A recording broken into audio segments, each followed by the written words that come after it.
Sports Show. Your leader in sports in the Inland Empire. The Riverside. Now, here are your hosts, Pep Fernandez and Jeff Gorham. Oh, we are celebrating in the streets all around the Inland Empire. Greg Hollow was late because he was partying in Colton all day long. Porque mi corazón es fútbol. We know that, right? Whatever. Mexico advances. We're friends with Korea once again because Korea has helped the Mexican national team move on. And the defending champion Germany is out of the World Cup. What a crazy day. No, you're gone, man. The Germans are out?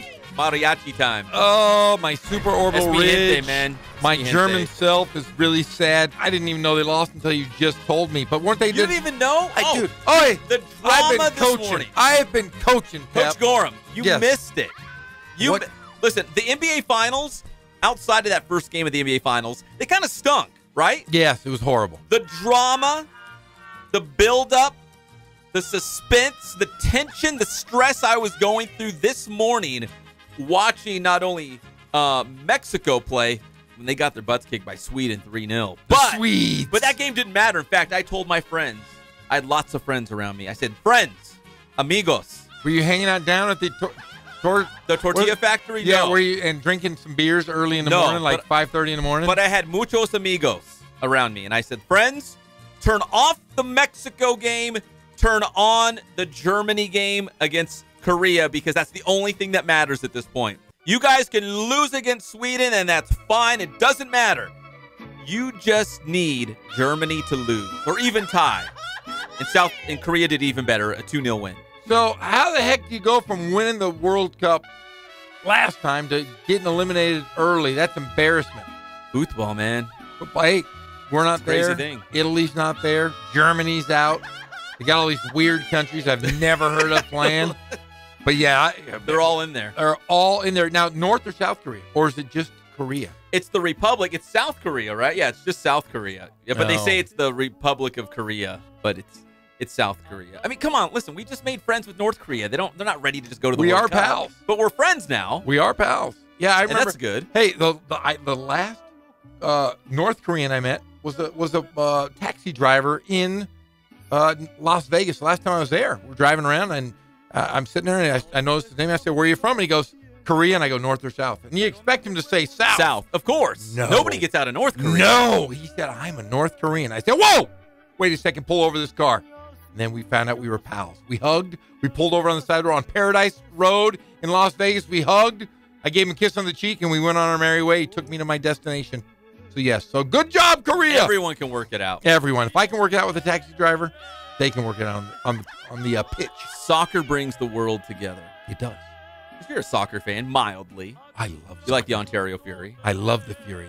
Why aren't they in the World Cup? Why is the Ontario Fury not in the World Cup? I don't know. Why is the Riverside Chorus? They went to the mini football World Cup. What is that? Oh, it's like arena soccer. It's like they call it mini football. Where do they have that? All over the place. Oh, so it's not Tunisia. I think it's like Tunisia or something. But were they invited? Qualified. But they didn't go all the way to Tunisia. I don't think they brought the championship trophy back. If that's what you're asking. Well, no, I'm telling you what. I was coaching, man. I was coaching those 5- and 6-year-old kids today. I was focused, and I missed the games. So be honest. So when you get these little kids who are just learning basketball at the UC Riverside camp, the conversation, the talk, the buzz around the camp at UCR, are they talking about LeBron James? Is Kawhi Leonard going to go to the Lakers? Or are they just like, hey, I watched the new, what's that Stranger Danger dog cartoon? Henry Danger? Henry Danger. Henry Danger. So what's the cartoon? That's the Kid Danger. Kid Danger. Stranger Danger dog or whatever that was. But no, this is what happens in camp every single day. The kids chase each other around. They play grab ass. They rub. They're not talking about the Lakers? No, they're rubbing boogers on each other. The Clippers? No. Just boogers? Just boogers. Rubbing boogers on each other and saying, hi, coach, and just give me fist bumps. And then every time I give them a fist bump, it's kind of sticky because they're gross. They're gross little whippersnappers. They smell. I'm sure we were gross little guys. Not me. Not you? No, I've never been gross. I'm always clean. But yeah, I had a good time. I know that's not true. But I missed the football. But tonight, when I get all the kids in bed and I have my martini, I will watch the recap.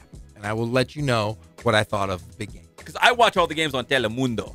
Because they have hot chicks. That's the only reason I watch Telemundo. And I love Andres Cantor. We're going to play his soundbite in a second. Because, again, when Korea scored that second goal, he lost his mind. He lost his mind because it was over. Mexico was advancing to the knockout round. It was done. So does he do every single game? Yeah. He must do every single game. Every single game I watch. I get up in the morning with my coffee, and I get all cozy up with Telemundo. Is he in the stadium, or is he just No, he's there. He is? Yeah, he's there. Dude, he's on every He's single in Russia. call. He's deep in Moscow or wherever these games. And St. Petersburg. And they have, 4 games a day? 3 games a day? Yeah. So, like, right now they had, 2 in the early start time, which was, 7 a.m. Pacific time, I want to say? Yeah. And then, 2 more at 11 a.m. local time. So this guy's up all day just calling games. Oh, he calling loves goals. Porque fútbol es the corazón de Andres Cantor. I don't even know what you said, but okay. That's his name. Sounds good. Sounds good. We're going to hear from him in a second. He's going to lose his mind. But the big talk today, outside of the World Cup, because that's the global headlines, it's got to be the Lakers. It is. And, Jeff, every day there's a new revelation about the purple and gold. Today's revelation is Let me hear it. The Lakers still want Kawhi Leonard. They're going to still get Kawhi Leonard, Pep. And you have out of your mind if you think they're not. It takes 2 to tango. The Lakers might run them all day long. Blah, But the Spurs have to make a trade. So here's the deal. There are now reports that, as described in this report, that pressure is building. It's mounting. You can feel it at the Lakers front office right now. Like broccoli cooking in a pressure cooker. Oh, it stinks, and it's getting really – it's building. It's building. The Lakers front office, they want to trade. Not only do they want to trade for Kawhi Leonard still, but they want to make it happen before LeBron James decides what he's going to do.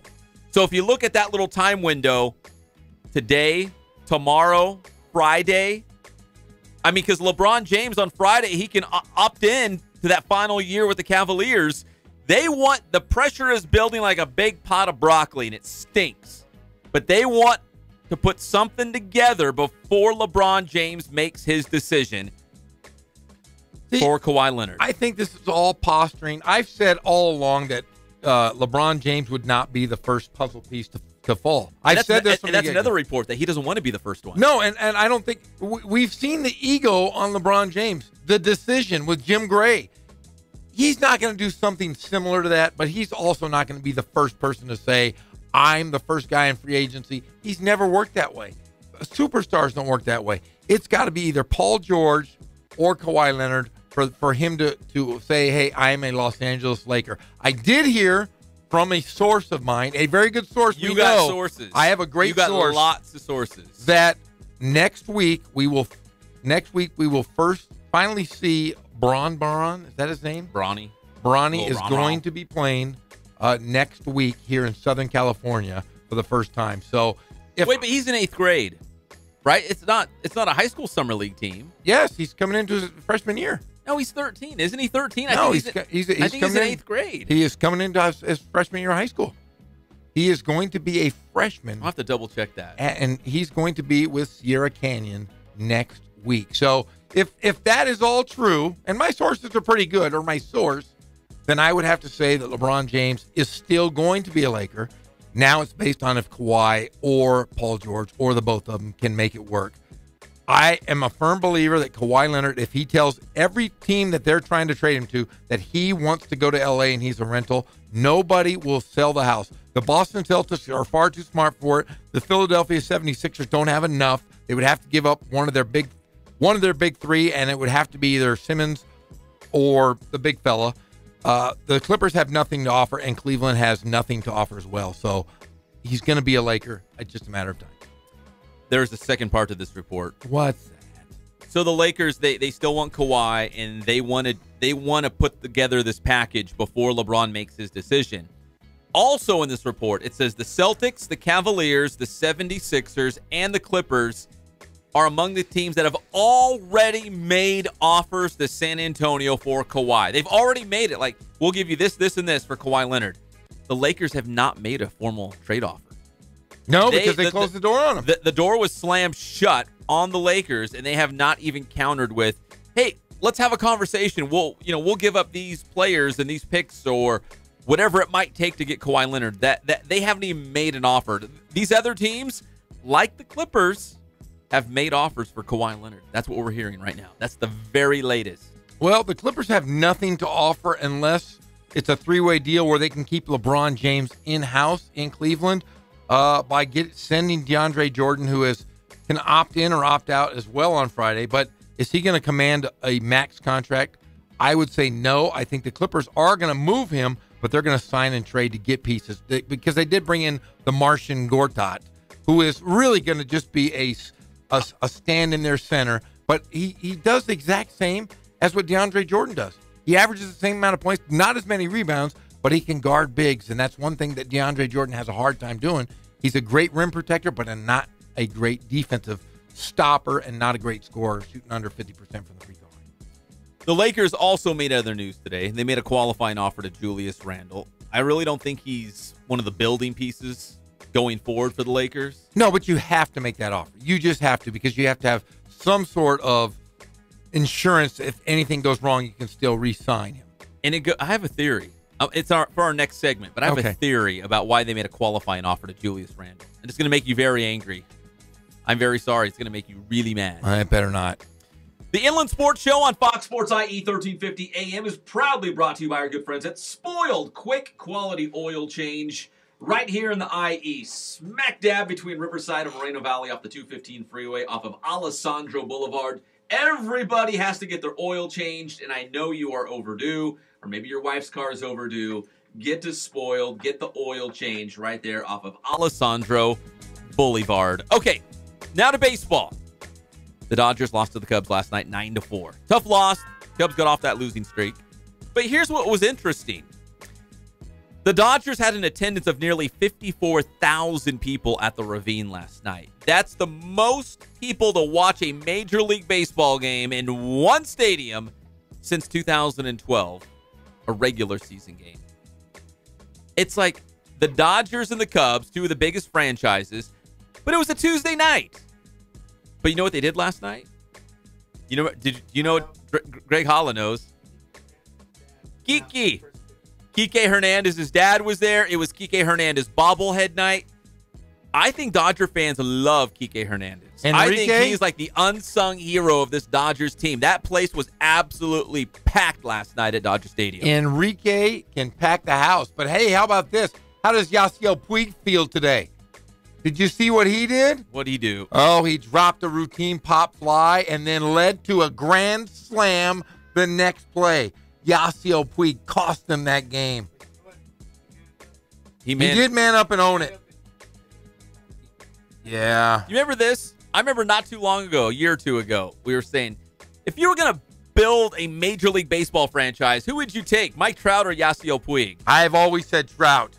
That's not even a conversation anymore. Like, it's idiotic. No, he's been dropped down to the minors. He was a goofball with the minors. He comes back up. He hits 4 home runs in 5 days, and then he's just mediocrity. Yeah. Could have been great. One of the most skilled physical specimens in Major League Baseball. You look at him, he was naked in that body issue thing, which disgusted me. Disgusting. I don't want to see that. I just don't. I want to see the Sports Illustrated body paint. Not Yasiel Puig holding a big box of popcorn over his nether regions. Is that what it was? It was over his nether regions, Pep. I don't want to see a box of popcorn there or peanuts or whatever it was. That's just gross. Yasiel Puig. Huge crowd last night for Kike Hernandez. And I bring it up because I believe the Quakes have a Kike Hernandez bobblehead night coming up as well. Friday night. Is Enrique's dad going to come out and throw out the first pitch there? Kike Sr.? I don't know. He better. It's not Kike Sr. I don't know what's his name. It would just be Enrique. How dare you? Kike. Stop it. Okay, to the Angels, they lost to the Red Sox 9-1. Oh, times are tough in Anaheim. Real tough. Gnashing of teeth, sweating, big panic button on top of that halo at the big A. It's bad. And Shohei Ohtani, I guess the good news is that we're going to see Shohei Ohtani's latest test tomorrow on Thursday. It's going to come back. I mean, they might be hitting that panic button even more when the test results come back. And if that elbow hasn't healed, it's going to get real ugly real fast. Oh, man. All the investment bankers and the stockbrokers and the real estate moguls, they're all going to be losing their minds in Orange County. Even Mickey. He's not even smiling these days. I'm going to lose all of my Bitcoins, whatever those things are. I'm going to lose it all. Our boy Trent Rush tweeted out this stat. When Shohei Ohtani is in the Halos lineup, they're 26-17. When he's not in the lineup, they're 15-22. What? He's a big difference. Well, we said this from the get-go. When he's in the lineup, pitching or batting, he makes a difference. He changes the entire complexity of that offense and defense. I mean, what a great pitcher. He's got the best slider. Well, he had the best slider of any young pitcher in the history of the game. His strikeout rating versus the slider is the best in history.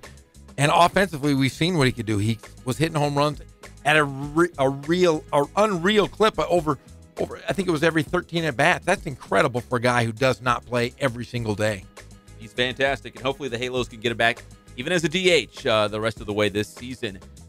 Other baseball this afternoon, this morning, Mike Lindskog had to set that alarm clock real early for that Rancho Cucamonga Quakes game against Lake Elsinore. The Quakes won again, 5-0. For all you football fans out there, they scored 5 in the ninth to break up a scoreless game. That's back-to-back shutouts for the Quakes. They're red-hot, 23 scoreless innings right now for Quakes pitchers. Big win down there in that morning game. So no Quakes tonight. We'll see you tomorrow right here on Fox Sports IE. And also another morning game up the street in San Bernardino. The Inland Empire 66ers lost to Visalia today, 13-4. But I should point out, Jeff, I went out to the game last night. I saw that. Listen, I rarely suggest anything on this show, tell people what to do. Not that kind of guy. But if you're an Angels fan and you're freaking out about this season and you want to feel good about your life and the Angels going forward, go watch Joe Adele with the 66ers. Home run last night, triple last night. He's only played with Inland Empire about 25 games. Got like 11 home runs. It's unfair to compare anyone to Mike Trout. But if there was going to be a next Mike Trout, it would be this guy. He's the #1 prospect in all of the Angels minor league system. And he's like the 8th best prospect in all of Major League Baseball. And he's moved up incredibly quick, hasn't he? I mean, he has, yeah. So he came out of University of Louisville. He was drafted last year, 8th overall. So he's rich. He was 8th overall in the Major League Baseball draft last year. So he's rich. He's great. He's not going to be here very long. So if you're an Angels fan, please go check him out. He was fantastic last night, and he's not going to be here very long. In fact, the last guy I told you, Jeff, remember when the 66ers started the season, and I was there opening day, and I'm like, man, their pitcher, Griffin Canning, is a stud. Yes. This guy is going to be a star. He started in single A. He's already at triple A. He might be on the Angels team by the end of the season because they need pitching. They need everything right now. That pitching staff is a mash unit. It's horrible. Unbelievable. And again, real quick, World Cup scores from this morning. If you didn't get up early and watch Telemundo like me, Mexico, they lost to Sweden 3-0 the final score, but it doesn't matter. Mexico will advance to the knockout round, the round of 16. That's because Korea beat Germany 2-0. Serbia lost to Brazil 2-0. So what does it mean? It means Brazil and Mexico will play in the next round. Does Pele still play for Brazil? I'll have to check on that one. Okay, I'm pretty sure he doesn't. Remember Jorge Campos? Do you remember him? I do remember him. Does he play for him still? for Mexico? Oh, no. Okay. He was a star. And Switzerland and Costa Rica were all even at 2 apiece. Greg, let's crank up the highlight machine. If Andres Cantor decides to bite his tongue and not scream, I'm going to be really mad. But here's how Korea put this one away for us in Mexico.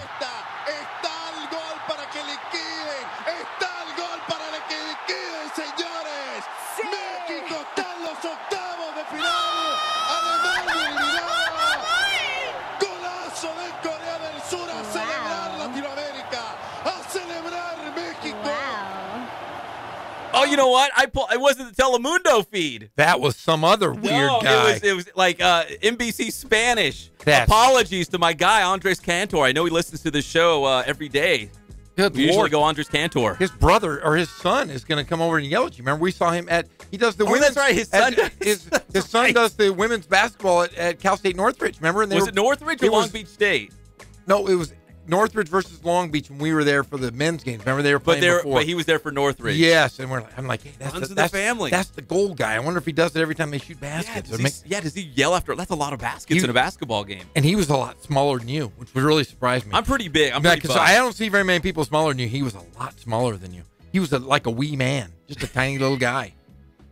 I'm bulking up this summer. Big voice. Big voice. Every night I'm rowing in my living room. You know, you don't watch House of Cards? No. You are President Underwood. I don't know who that Nope, is. he's- But if he's you're strong Kevin- and smart and good looking, then yes. You're Kevin Spacey. I don't know if that's a good thing or a bad Oh, thing no, right now. I don't like him. Road to 175. Look at Pep. Those are. These are going to, remember I used to tell you, we used to, both of us, scoop ice cream at Baskin We did. Robbins. We did. I had huge scoopers. The scoopers are coming back. I'm rowing every night in my living room. Dude. I'm watching, what's that show on Netflix I watch? Lost in Space. Yes. I'm watching Lost in Space, and I'm just rowing my little heart out. But you're not going anywhere. Not going anywhere. Then I go to sleep, and I wake up early with Telemundo, and I keep rowing. I row even more watching Mexico. You know, you're gonna have a 6-pack. The Inland Sports Show is brought to you by Kin Sporting Goods. More than 40 years in the Inland Empire, bringing you all of your sporting gear needs. And they can do your Letterman's jacket. So if you're a big-time high school star, get all your all-league and all-CIF patches done at Kin Sporting Goods out there in Norco off the 15 freeway. Just turn on Hamner. It's right there. KinSportingGoods.com. When we come back, I've got a theory about why the Lakers offered a qualifying offer for Julius Randle. And I got some bad news for Jeff. It's going to make him really mad. You don't want to miss it. We'll be back at your favorite show, the Inland Sports Show, on Fox Sports IE, 1350 AM.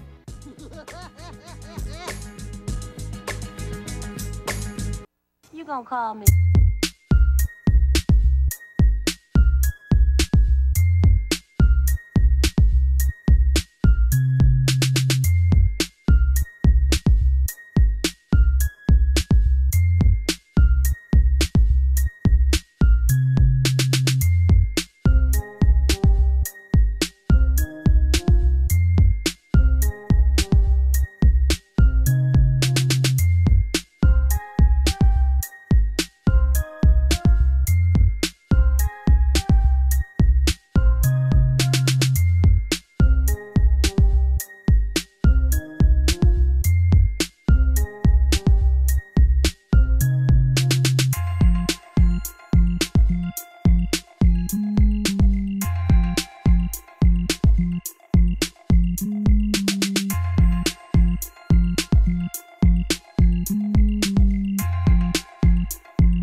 Focus on the customer here.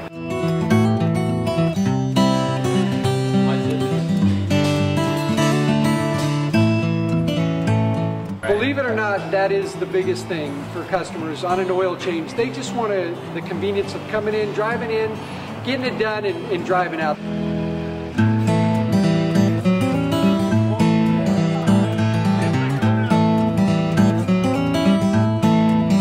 We just greet them, get them going, and they're done in about 10 minutes or so.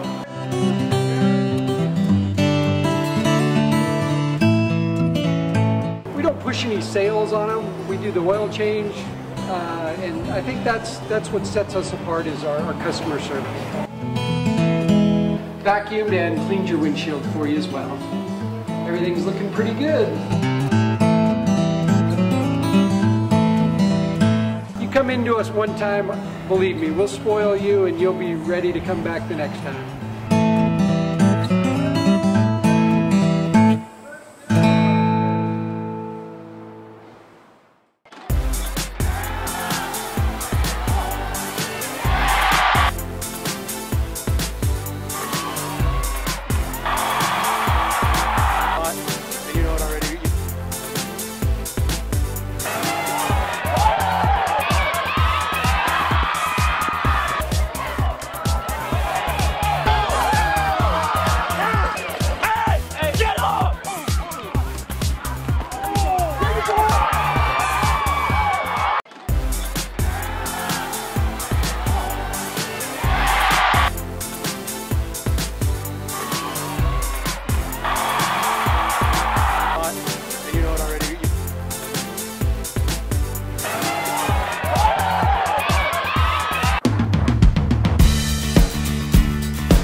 We're a small family-owned, strive for quality pre-owned vehicles. We're not a volume dealer, and we take every deal as personal to us.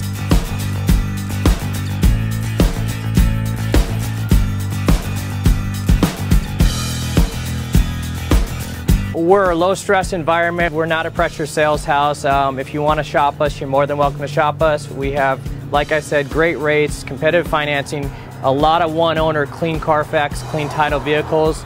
As you see, we have Carfax everywhere. That's most important to us, to educate our customers before they make a purchase.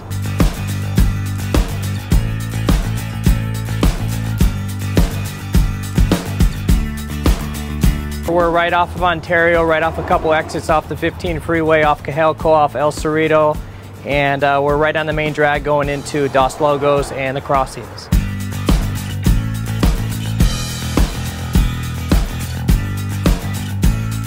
We have great financing, we have great lenders that we're using. We do buy, sell, trade, cash for your car. Whatever we need to do to help accommodate the customer, that's what we're here for.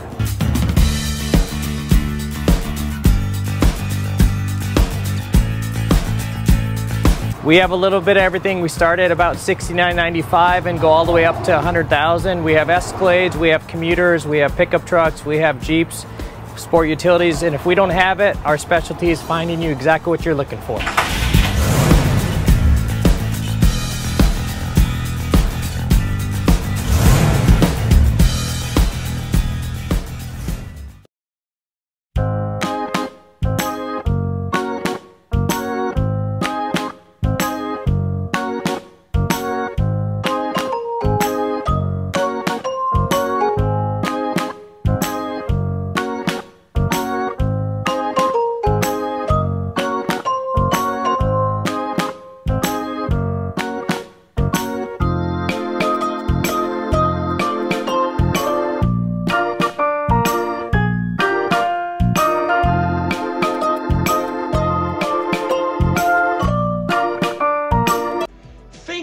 is Einhorn. Einhorn is a man. Oh my God. Einhorn is a man. We're back to the Inland Sports Show. Here are your hosts, Pep Fernandez and Jeff Gorham.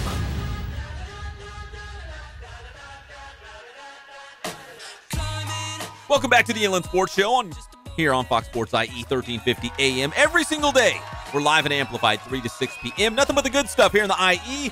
In your big national headlines, Jeff Gorham, Greg Holla, I'm just Pep Fernandez. We're brought to you by Boost Performance Training in Corona with Coach Ray Bass. Athletes of all levels and all sports, lacrosse, golf, track and field, soccer, football, and American football. They do it all. Ask for Ray Bass by name. He's the best. Follow them on Instagram and Twitter. We're talking about Boost Performance Training.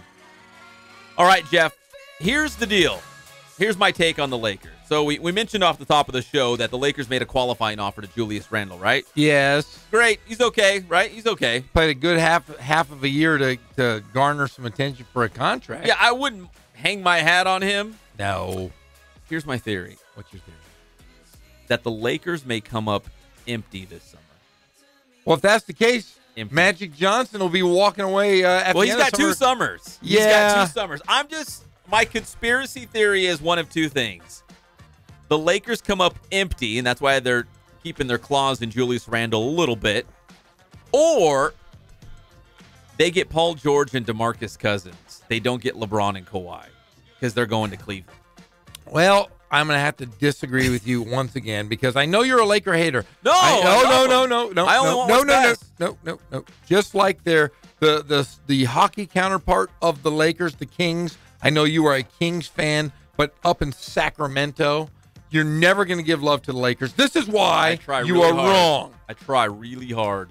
You have to put up a qualifying offer to Julius Randle because you could use him as a sign and trade piece in order to get Kawhi, in order to get another player out there, possibly somebody that we are unaware of that is out there. There's someone. Do you think the qualifying offer that happened this afternoon to Julius Randle has any correlation to what we said about the Lakers want to get Kawhi Leonard in a trade before LeBron decides? Yeah, I think that has to be one of your guys you're going to send.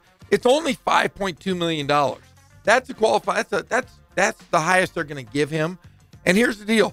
Whoever is going to trade to get Kawhi Leonard, if the Lakers are, they're going to have to, the San Antonio Spurs are going to have to take on that Luol Deng contract. Even if they take on that contract, and the Lakers possibly could do this, they could send away that contract. They could still swallow 70% of that money that they would lose on Luol Deng. The Lakers could still be on the hook for 70%. The Spurs would only have to pay 30%, which is, pittance compared to what is, that contract was. That's like $30 million right there. The Lakers will pay that off.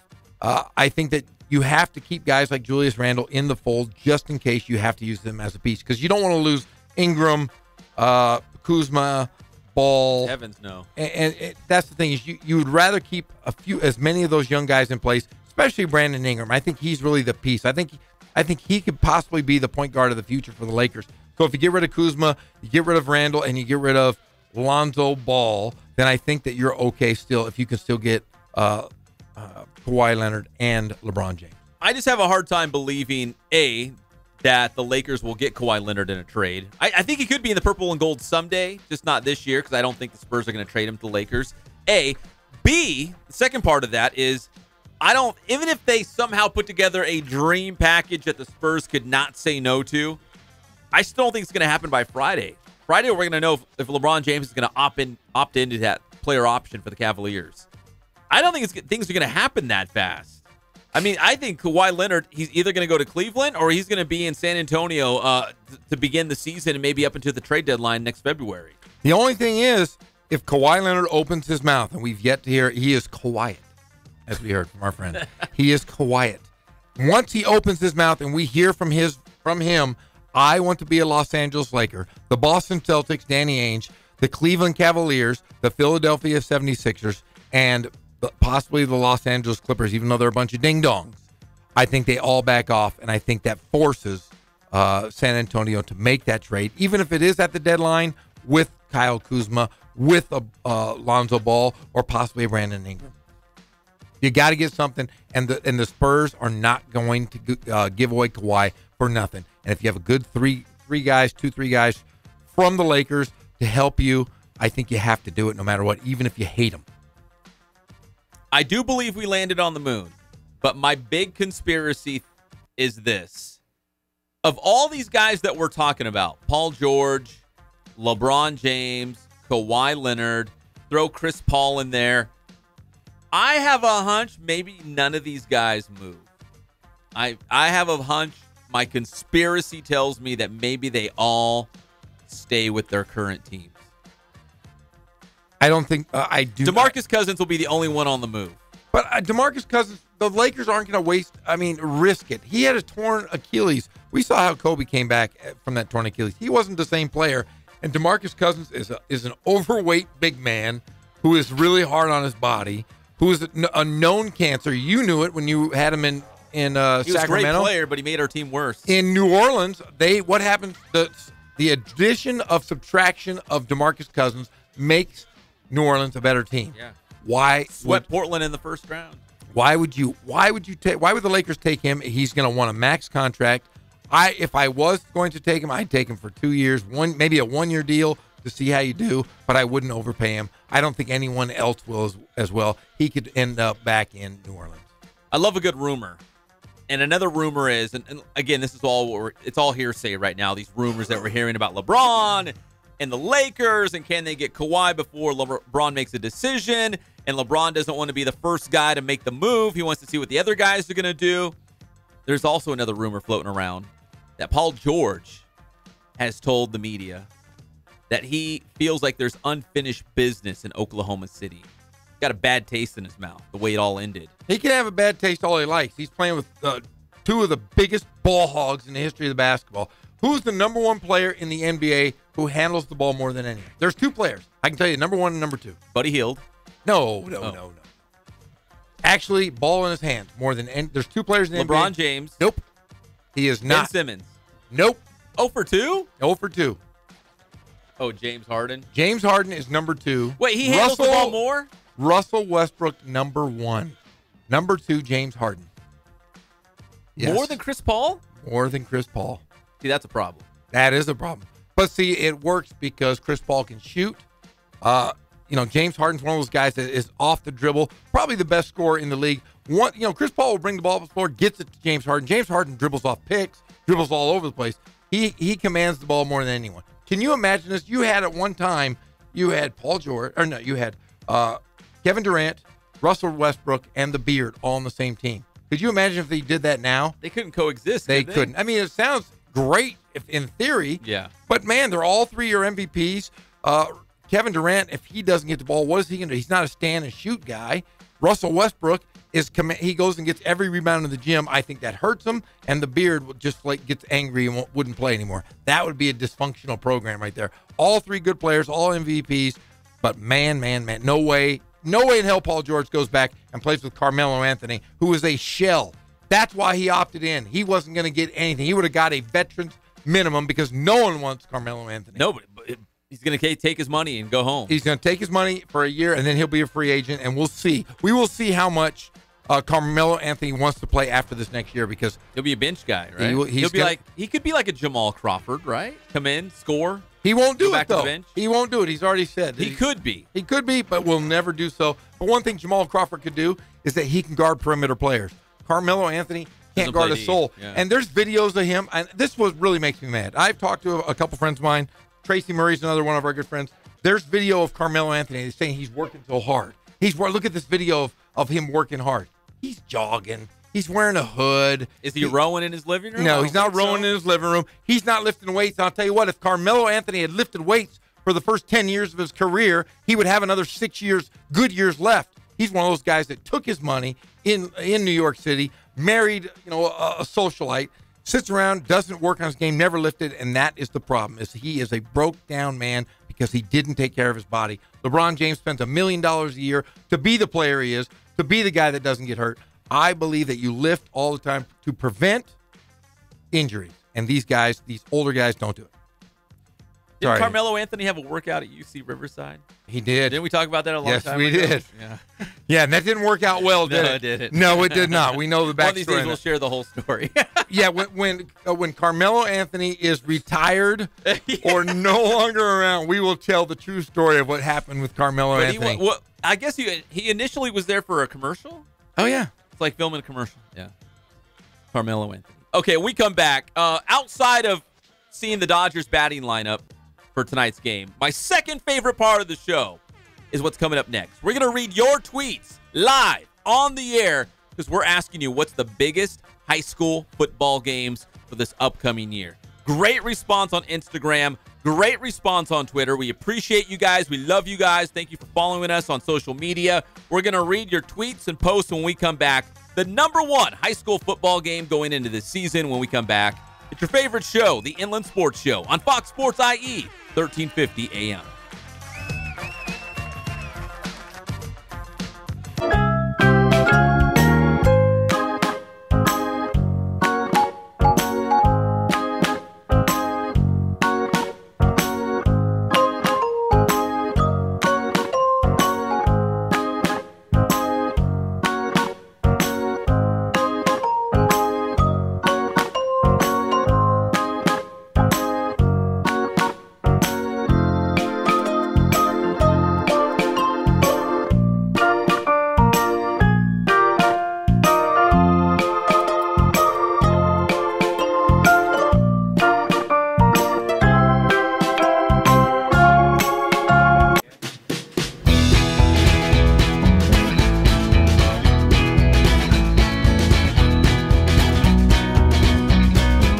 Thank God, first of all. I thank the great people that I've got around me that help support me, the people that work for me. As I started, if it wasn't for the people around me, we probably wouldn't be here right now, but I've got a great staff.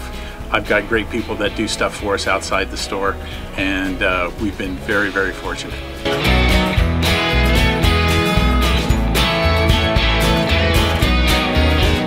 Our service is impeccable, and we just keep trying to get better every year.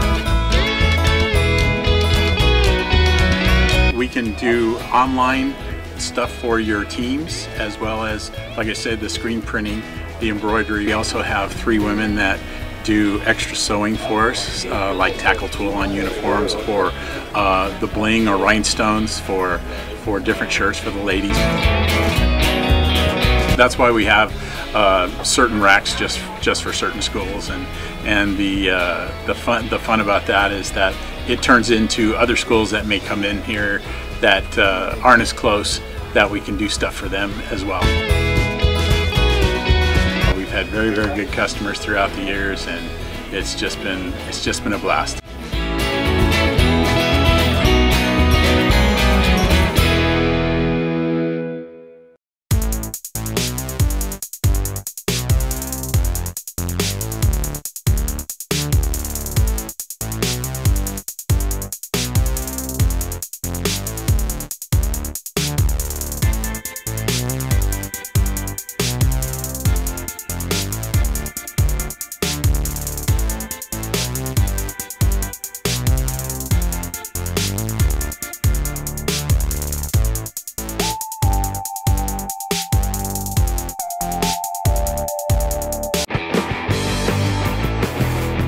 How you guys doing? Coach Bass here with Boost Training. We're here at the BPC and it's summertime. We have another Boost Training tip for you. This tip goes out to all the football players who spent the entire offseason getting strong, putting on weight, getting bigger. Now it's time to make that sports specific and turn it into power. So these next few tips are going to show you exactly how to do that. Let's check it out. Okay, so our first tip of the day is what's called a depth jump. And this is a great drill to turn strength into power that you want to hit as you start getting closer to the season for an off-season football player. So what Cruz is going to do, he's going to take a quick step off the box. He's going to hit the ground as quickly as possible, get up, elevate, and he's going to land on the higher set of boxes here. All right, he's going to have his hips flexed, arms extended. He's going to hold that for a second. He's going to step back down. Here we go, Cruz. Let's hit it. Get up. Nice. Wants to hold that position for a second. Take a nice and easy step down. Depth jump. Great drill to maximize power. There you have it. Now we just showed you guys a depth jump. Now, one of the things that you can do to progress that and really take it to the next level, you can either elevate the 18-inch box here, all right, or we can elevate the landing box, all right? And remember, the goal here is to minimize ground contact and have a great counter movement, meaning when we hit the ground, we want to bring our arms through, all right? So just one of the things that you can do to make this more difficult and to maximize all those power gains. So that's our Boost Training tip of the day. Thanks for checking us out again. And make sure you stay up to date with everything that's Boost. Check our schedules, check our videos at our website at www.boosttrainingsystems.com. Check out our Twitter at Boost_training and our Instagram at Boost Training. Grind hard, stay solid.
As in Jeff Corum. Welcome back to the Inland Sports Show on Fox Sports IE 1350 AM. This segment is brought to you by Catalano Motors in Corona off of Temescal Canyon Road. That's where you can buy, you can trade, and you can finance. And if you mention the Inland Sports Show, you get $500 off any vehicle at Catalano Motors in Corona off of Temescal Canyon Road. And you can visit them online before you head out to the lot, catalanocars.com. You guys know the website. All right, high school football. We love talking high school football, Jeff. We've been talking high school football all week long. We're going to talk about it. Well, not next week. We're going to be on vacation. But the week after, we're going to talk high school football. I guarantee it, as we go and build up towards the scrimmages in week 0. So we put it out there. What are the top high school football games going into this season? And again, our fans are the best. We love you guys. Great response on Instagram and Twitter. We're going to read a couple of those right now because we're looking for the must-see games, the big ones, coming up this fall for high school football. Jeff, let me start with our good friend Coach Lunsford, and let me also say that it was simply by chance that I had a Redlands East Valley football shirt on today. Yeah, and then he took a picture of me. I'm in the background looking at my phone, probably playing, some stupid game on my phone. No, you look great. Yeah, I look like Jabba sitting there. You were grinding. Yeah, you were my Vinny Fazio said you were grinding back there. Yeah, I was grinding. I was probably looking at weird stuff on my phone. Knowing me. All right. So let's read a couple of the tweets. Let's start with Coach Rich Lunsford, the head football coach now at Redlands East Valley. What does he know? I said, what's the big game this year, Coach? And he said, take a look at our schedule. Just choose one. LOL. They do have a tough schedule. Their non-league looks like this for the Redlands East Valley Wildcats: La Habra, Upland, Heritage, Norco, and Colony. Then you open up CBL play with Cajon. That's 6 games in a row. We're going to find out a lot about the Wildcats right off the back. So shout out to Coach Lunsford out there at Rev for hitting us up. We've also got at Top Dog 05 on Twitter. Top Dog 05? He's the top dog. What do you know mean? Him? You don't know the top dog? I don't know who anybody is. San G versus Ukaipa, Jeff. That's the game this year. Okay. San G versus Ukaipa. At IMDWXII. Trying to make sure there's no bad words before I read these. Cursing. RHS versus Rev. You can make a case. Every year. Every year it's a big game. They get like 7,000 people out there. It might be the biggest rivalry game in the Inland Empire.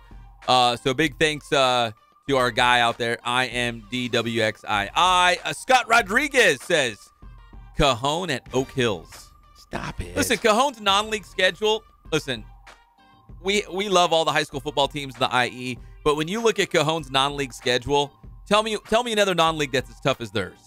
Nobody, but that's not an IE team. You can't count. Oak Hills? No, that's a big game, though. That's a mountain team or whatever it is up there. It's in the dirt. All right, your boy Coach Stauffer at Riverside Poly. That guy, he doesn't know a damn thing. He just doesn't know. Oh, he's got lots of big What games. is? Oh, he has lots? Lots. It's not Stop just it, one. Stauffer. When you play at Poly. Oh, stop it. There's not just one. Oh, really? Muchos juegos. Oh, give me how many games has he got on there? Poly's got Chaparral. Poly's got Bonita. Are these the games? No, these are the games. These are the must-see TVs? Poly versus Citrus Hill. And Poly versus North. That's the Dennis Brown game. Oh, wait, I think I'm doing that game. Hey, it's a great game. That's the Riverside TV game. Yeah, I have. I've got the list of the Riverside TV games that we can go over as well. That's one of them? I don't know. I'll tell you in a minute. Shout out to Joseph Delgado. He says the big game is Arlington versus Ramona. Rivalry game? Yeah, of course. No, it's not. It's a rivalry game. That's not either. That's the second They're rivalry on the opposite game. sides of the freeway. The only thing that separates them is like an in and out. That's the only thing. I call BS. I'm a Ramona Ram. It's always been against Poly. It's a big game. That's Poly Ramona. Don't you besmirch Joseph Delgado. Joseph. Hi, Joseph. Who says Joseph? It's Joe. I almost said something. Oh. I regret it. You don't even curse. It doesn't matter. All right. Let me go now to Instagram, and there's a lot more there. Oh, no. How about this one for a big game? And in fact, I think this is now a league game. I think this is a Sun Belt League game. Notre Dame against Arlington. Big game this fall. Just stop. Is that a Riverside TV game? It might be. I'll tell you in a minute. How about Aquinas versus Kaiser? Oh, wait, no, that's my guy over there. Aquinas is stepping up their game and playing some bigger schools. No, Kaiser's my guy. Who? Billy Cardosi. Oh, Billy Cardosi? Yeah, he's one of my best pals in the whole world. Bill. I love that guy. Your boy, Coach Gaines, who's now at Corona, right? He left Novi. Norda Vista versus Temecula Valley. That's a good one. I like And Norda Vista versus Corona. 2 games. Oh, stop it. Another Aquinas versus Kaiser. People are excited about Aquinas and Kaiser, man. I'm telling you. All of San Bernardino County is going to shut down for that one. I want to go see Coach in a bikini. Then I'll go to the game. I'm telling you, Billy Cardosi, he's fit and trim, and I want to see him in a bikini. I hope he's listening. Yeah, I hope he usually does. does. Patriot versus Rubidoux. Another big one we got on Instagram. That's a that's a rivalry game. No. Yes, it is. No, Patriots. Yes, it is. Patriots like the Hillcrest are on their own. They've got their own little. What's the main strip through there? Is that Market? What goes through there? Yeah, it's Market. Is it Market? They're going to shut down Market Street. They're going to have a parade for the winter. It's going to be huge. Patriot against Rubidoux. Yeah, maybe. That's a big one. How about from Coach G? Great Oak versus San Jacinto. Anything? How about San Jacinto versus Citrus Hill? I heard San Jacinto's going to be really good. Yeah. San Jacinto, Citrus Hill, Beaumont, the Mountain Pass is going to be fun this year. Beaumont. So those are some of the big games that you guys told us on the Inland Sports Show. They are good games. I have to mess with people. Yeah, what's wrong with you? Everyone's going to hate you. I feel Jeff. salty today. I'm a little salty. Man, those what's your damn deal? little kids have been driving me bonkers, man. Bonkers. And their slimy little hands. Would you like to know the Riverside TV schedule? I would love to. In fact, our boy Scott Brocious at Riverside TV just texted me. And said, don't release it. He said, tell Jeff he has been fired. Pep, you are the man. That's weird. Hey, that's so strange. That's so weird. Oh, I got good news and bad news, and they're both the same. You're fired. No, it has nothing to do with that. Go ahead. Go to Riverside TV schedule. First game of the year. Wait, let's preface this by saying it's, what do they call that in the NFL? There's a flex schedule. It is a flex schedule. It's a flex schedule. So if there's a good game, if there's a good game down the road, they're going to flex their muscles and switch up and go to a different game. But right now, the Riverside TV schedule is. And remember, these are all Friday night games. Right now, we will add Thursday night and maybe a couple Saturdays based on. Yeah, there could be some Thursdays and Saturdays in there. The first game of the year. JW North versus Grand Terrace. That's the first game right out of the gate? Boom! That's a good one. That's a rivalry game. Yes. No, it's not. Yes, it is. Stop it with your rivalries. You're making up stuff, Pep. The only thing between North and Grand Terrace is like a Jack in the Box, and I think they're building a new Starbucks. That's it. They're like neighbors. You can see into their backyard. A lot of dirt between them. So okay, this is going to take forever. We got Hillcrest, Notre Dame, second week. Not bad. Okay, that's not bad. I like that. Novi Moval, week 3. That used to be a league game. Yeah. Then we go Arlington Ramona. That's a rivalry game. Yeah. Then we got King. You just said it wasn't. Oh no, that's not a rivalry. It's a rivalry game. We have King at Poly. That's probably the new rivalry, even though it used to be Poly Ramona. It should be King and Arlington should be the rivals because they're the newer schools. And then you have Aquinas, Notre Dame. That's a rivalry game. That's the Holy Shield. Okay, that's a good one. That's a big juicy one. Then we got Harupa Valley, the Jags versus La Sierra. Super duper Harupa. And then we got Orange Vista versus Poly. That could be interesting. We have Lakeside versus JW North. Okay. North, as they say on the with Dennis Brown, the new head football Dennis coach. Brown, JW North. And then we got Orange Vista versus Poly. Did I already say that? Sure did. Okay, La Sierra versus Arlington. Okay. And then the last game of the year is Arlington versus It's Notre not Poly Dame. North? No. What is it, Arlington, Notre Dame? Arlington, Notre Dame. That might be for a league championship. That could be the Sun Belt League title. Okay, if you say so. Yeah. All right, Pep. I'm not going to disagree with you. Nobody I am knows. the voice of Riverside TV. I am just going to give you the information. I will not give out the rest of my knowledge until game time. You're very selective on what you decide. I'm not gonna give it all away now because I'm telling you what, I'm a Bentley, and this Bentley will only go so far.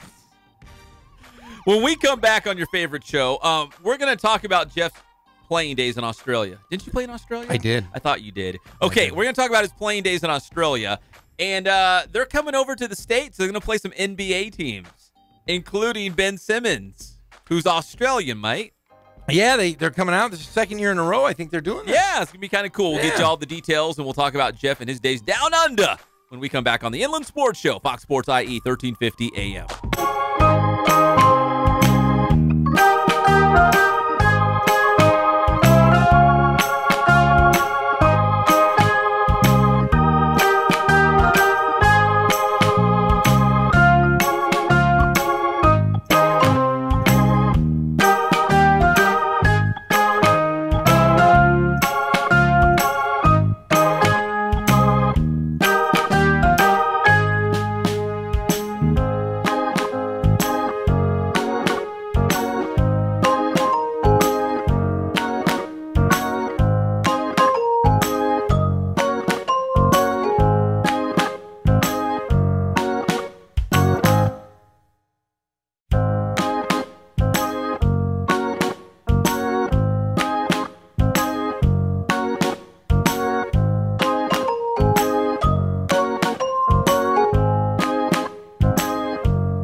focus on the customer here.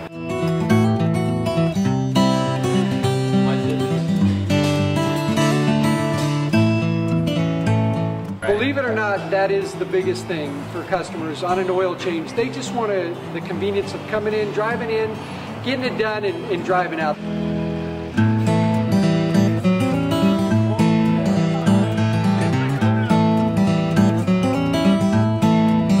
We just greet them, get them going, and they're done in about 10 minutes or so.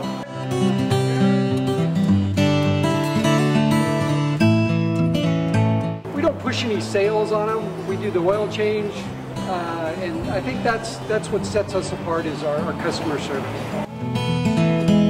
Vacuumed and cleaned your windshield for you as well. Everything's looking pretty good. You come into us one time, believe me, we'll spoil you and you'll be ready to come back the next time.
First rep in the event center. Yeah, we have beauty mark on her forehead. A couple subtle differences. Madison's face.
Welcome back to the Inland Sports Show on Fox Sports IE 1350 AM. This segment brought to you by Spoiled. Quick quality oil change right there off of Alessandro Boulevard, right off the 215 freeway. You guys know where it's at. Everybody needs their oil change. So go check out Spoiled Quick Quality Oil Change. Hey, one late entry into the best high school football games this upcoming year. Greg Holla would like to submit Grand Terrace versus Colton. Game of the year. What's up, Colton? We got you. That's right. Nobody covers Colton like the Inland Sports Show. I'll tell you what, though, they travel like crazy. I went to the Grand Terrace Colton game last year. That place was packed.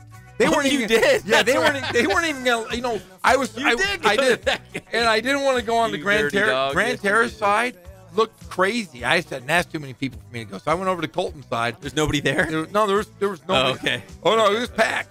But With yellow jackets running around? yeah, but I looked for the guy in the mascot, and there was no mascot. I was a little disappointed, but I was standing right next to the coach. We had him in studio the week before, and they were on a tear. They were on a tear. Coach Collins, yeah, we did. They were on a tear. Remember, like, yeah, Colton's going to get them. So I went and stood on the sidelines, and at halftime, it was like 35-0 or 35. Grand Terrace got him. Yeah, and I went, all right. And Coach goes, I don't think we get this one. I said, nope. But hey, it was good seeing you, Coach. Greg's people freaked me out a little bit, only because I was at a Colton game. I think it was Colton against, I want to say Moreno Valley. And I'm on the sideline there. One of the dads, his son was actually one of the star running backs. The dad said, yeah, I watch you every night while I take a bubble bath. Oh, that's right. Remember that? That's right. You know, that's Greg's people for you. So, funny. but actually, he's turned out to be a great guy. Yeah, hey, speaking of Moreno Valley, have you ever been to a football game at Moreno Valley? Or is that where you were when you watched that game? It was at Colton, but no, I have been to a football game at Moreno Valley. If you stand on one sideline, you can't see the other team on the other sideline. It rains a lot in Mo Valley. You got to have some drainage. It rains a lot. It's over like there. playing right on a over the hill. high school. You can see the top of guys' helmets over there. Yeah. Yeah. If that ball out of bounds, I don't know. I can't even see over there. It's don't the know. weirdest field ever. I hope they do something about it. It's home field advantage. Oh, it's home. If you want to watch a game, you got to sit up the very top bleacher to see the whole just field. to see the whole field. Yeah, it's strange. Strange place. Well, welcome back to your favorite show, the Inland Sports Show on Fox Sports IE 1350 AM. Some cool basketball news. I know we just finished the season. Warriors just won the title, but now we're getting to the real juicy stuff with free agency and potential trades going to unfold. We also got this news that a bunch of professional Australian basketball teams are coming to the States to play NBA teams. And, Jeff, as you pointed out, it's going to be the second year that they've done this kind of tour when they bring pro teams from Australia over to the States. Now, there's going to be several teams involved. In fact, there's a good handful of them, but here's just a couple of them I want to point out real quick. The Clippers, your LA Clippers, are going to play the Sydney Kings, which feature Andrew Bogut, former NBA star. And the Philadelphia 76ers, with the Rookie of the Year, Ben Simmons, who's now a personal friend of the show, they are going to take on the Melbourne United.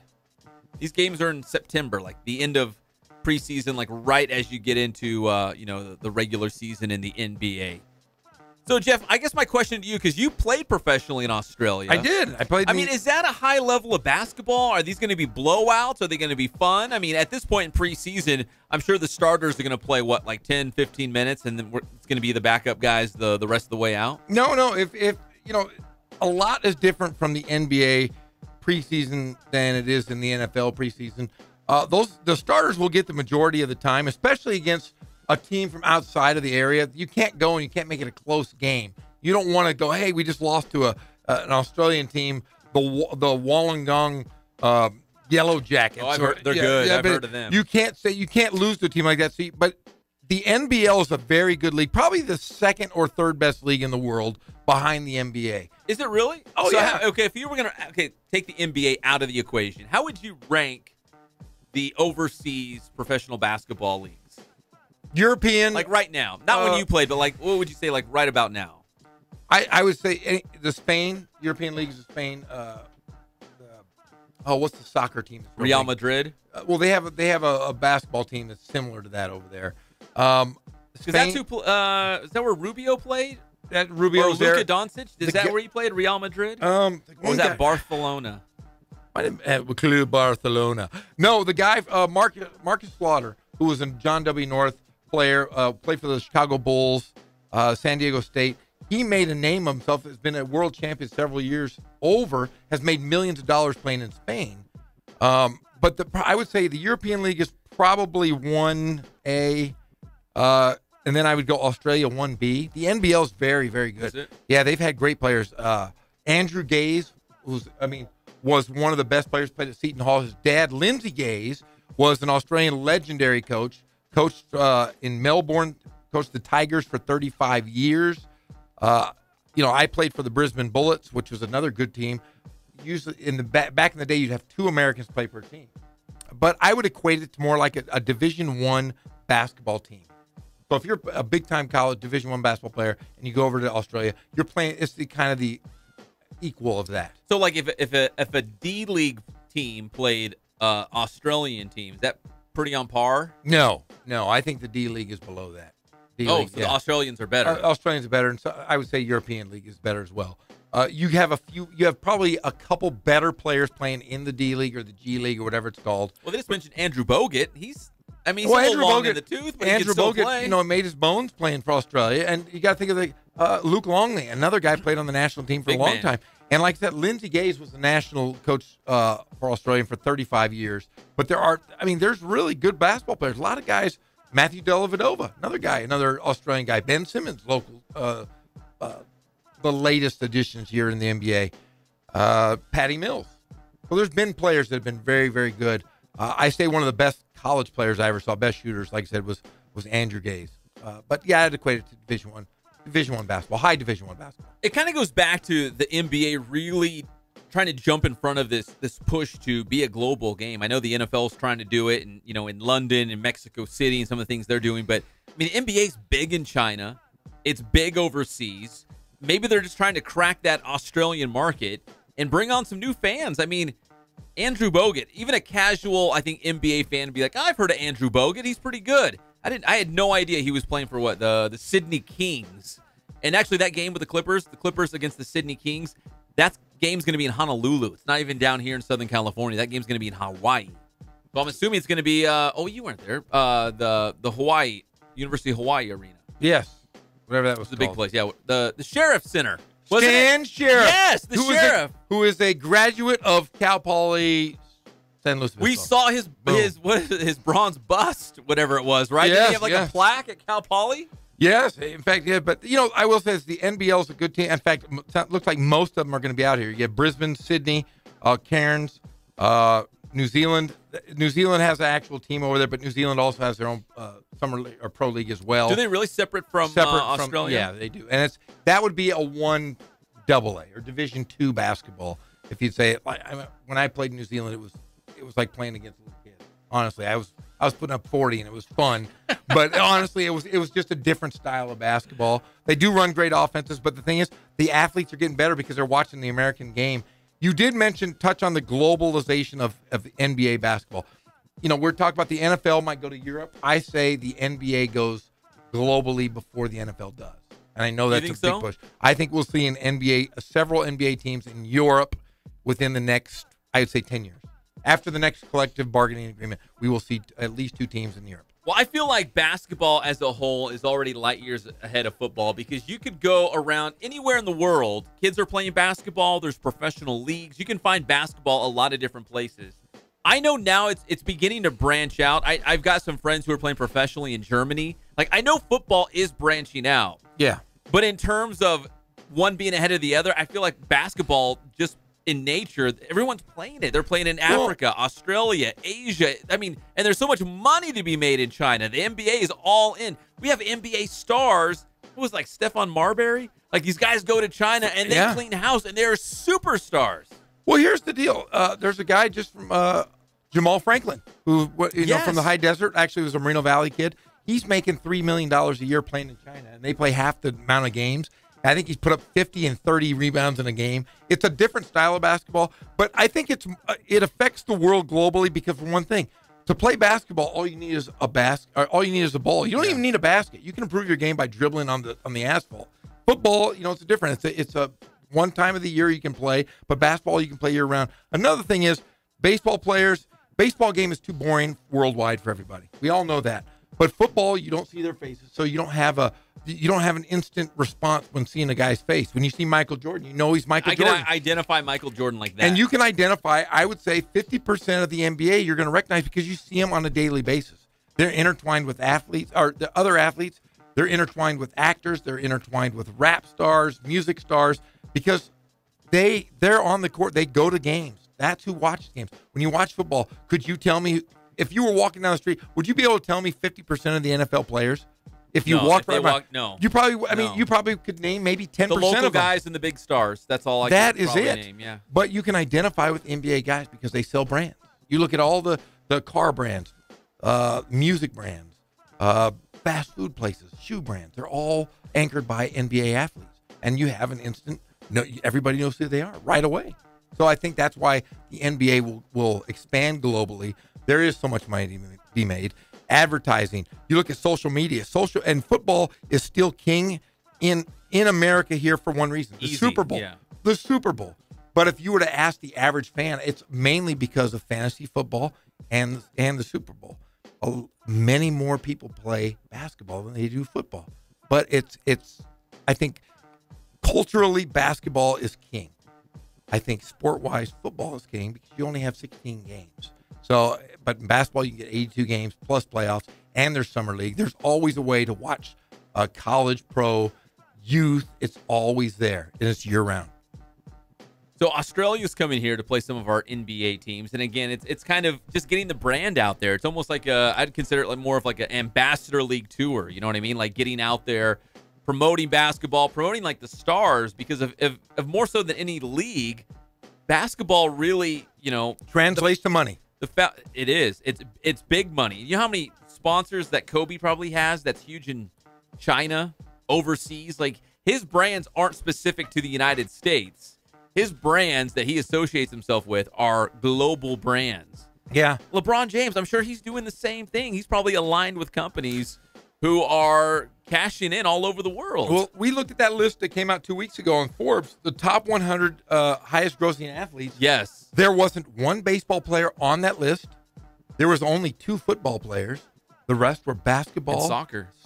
I mean, that was the majority outside of of Floyd Mayweather, right? Yeah, outside of Floyd Mayweather. And Conor McGregor, I think, was somewhere on there. Yeah, and there was a badminton person that made several $1 million. Oh yeah, we never heard of Roger Federer. I think was on that list, but it was Tennis all basketball and soccer. And there was 2 football guys, and that was it. It was, and I could just tell you, I think the football players were Tom Brady, and I couldn't even tell you who the other one was. But that's how global basketball has become. And you're not going to see the NBA in Australia, but I do see that you'll play the NBA in Europe because it's just a jump from New York. It's not a long flight. It's a long flight to get to Australia. So they might have their own version of the NBA. I think the NBL is as close as it can be, and it will also help their brand as well.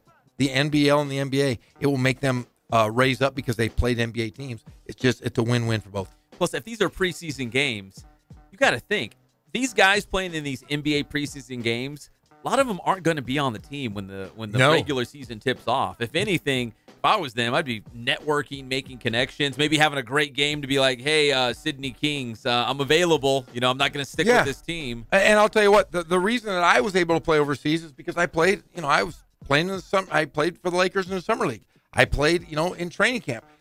Even if you get the invite and you're playing in the Lakers summer league, and it's changed a lot since when I played because there was only one summer league. Now there's so many players playing for so many different leagues in Orlando, Utah, Las Vegas, now in California or Northern California. Yeah, the California Classic. Right? Yeah, the Sacramento one. The thing is, if you get invited to one of these summer pro leagues or if you're on the training camp roster, you're going to get a job, and you're going to get a job overseas. I don't think people, unless the money changes ridiculously in the G League, you're always going to have the best American players that can't make the NBA are going to play overseas. And I think that's a hard decision. I know we've touched on this on the show before when we've talked about I still call it the D League, that some of these guys, and the one that always comes, to mind, and I've talked about, Jerry McNamara, the former Syracuse guard who was unbelievable in college. One of the best college basketball players I've ever seen. He was making several $100,000, I think close to $300,000 in Greece, but he felt like playing in the D League. He was one phone call, one step away from getting a call up to the NBA. In the D League, they were making like $17,000. That year. It's what the peanuts. I probably could have easily walked in and played in the G League or the D League, but I had an offer that paid me tenfold what they offered me here, and it was tax free. I mean, I'd rather go get the money than worry about am I going to make it to the NBA. I'd rather go see the world and make money than be like, well, I'll make $17,000 and maybe I'll get a 10-day contract with somebody. Or you can make $150,000, not pay anything in taxes, have a house, have a car, and not pay for any meals the entire time you're there. You choose. A lot of guys choose that. And then we're talking, this was 25 years ago. It's a no-brainer, right? It's a no-brainer now I because feel like there's millions now being thrown. If you're an American and you're a name, Jamal Franklin, he was. There's local guys doing it right now. There are guys doing it now. Jamal Franklin had a cup of coffee in the NBA, but man, he's a superstar in China. A superstar. Has his own shoe. He comes back, hangs out in Palmdale with his family, comes down, has a home in San Diego. Yeah, he's got his own shoe. He's got his own shoe in China. Yeah, that's awesome. But and I think it's a Nike shoe, but they've just branded it out in China, and he's probably making $500,000 from Nike because they're selling shoes. Crazy That's world. Awesome. That's so awesome. We're brought to you by Boost Performance Training in Corona with Coach Ray Bass. Check them out on Instagram and Twitter. It's athletes of all levels and all sports, too. Don't forget. So if you're a football player, a soccer player, you run track, you play golf. I know they're training a lot of lacrosse guys now in the Big 8 League. Check them out. Boost Performance Training in Corona, and visit them online at boosttrainingsystems.com. When we come back here on the Inland Sports Show on Fox Sports IE 1350 AM, talk a little about the future of the Angels. I'm not giving up on this season quite yet. Oh, I have. But I want to look ahead to the future of the Angels and also the Dodgers. That's the panic button. Not for you Dodger fans, for the Angel fans, for the real estate moguls, the investment brokers, all those big-time OC people. They're all freaking out right now with that panic button. The sirens are sounding all across the OC. Bad for the Angels. But hope is on the way. They got some young stars. We're going to let you know about them when we come back on the Inland Sports Show on Fox Sports IE 1350 AM. So why is it a red on...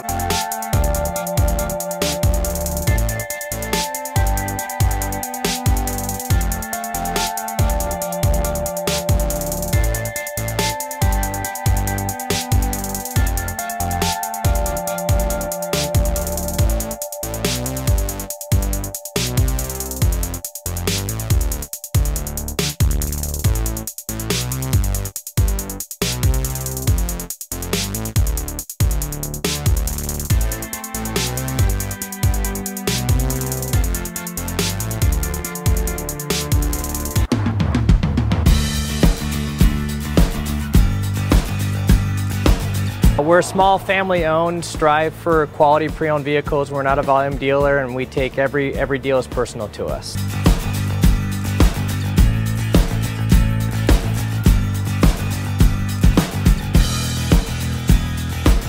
We're a low-stress environment. We're not a pressure sales house. If you want to shop us, you're more than welcome to shop us. We have, like I said, great rates, competitive financing, a lot of one-owner, clean Carfax, clean title vehicles. As you see, we have Carfax everywhere. That's most important to us, to educate our customers before they make a purchase.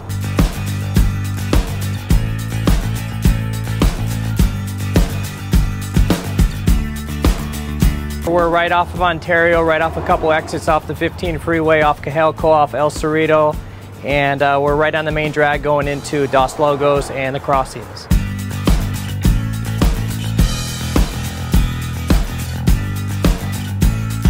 We have great financing, we have great lenders that we're using. We do buy, sell, trade, cash for your car. Whatever we need to do to help accommodate the customer, that's what we're here for.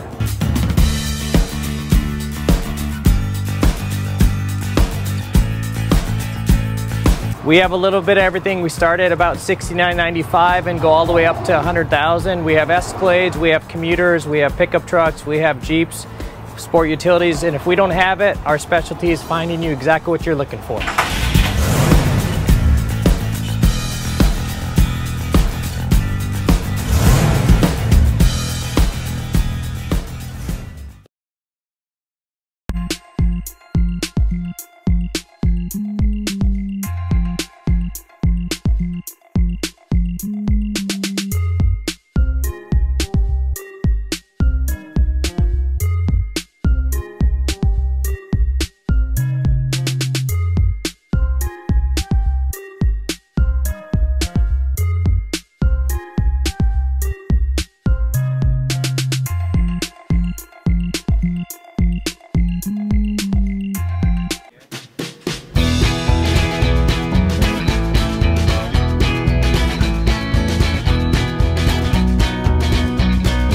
I thank God, first of all. I thank the great people that I've got around me that help support me, the people that work for me. As I started, if it wasn't for the people around me, we probably wouldn't be here right now, but I've got a great staff. I've got great people that do stuff for us outside the store, and we've been very, very fortunate.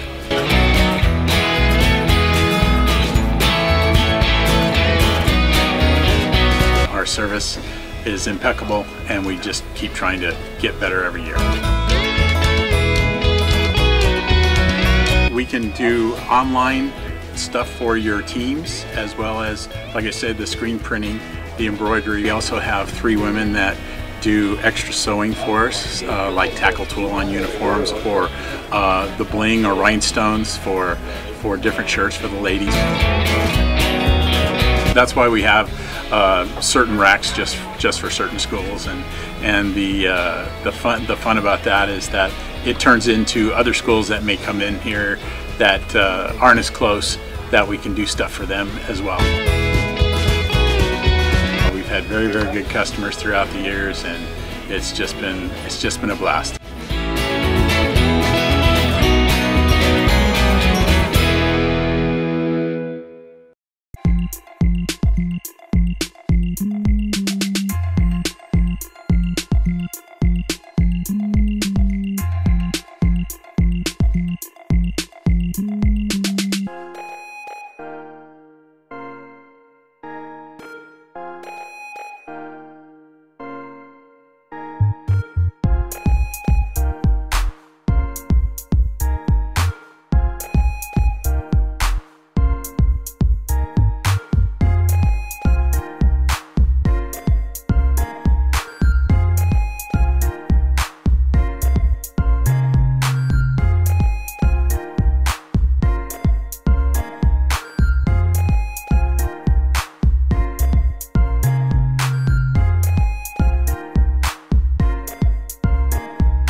Tell you this morning?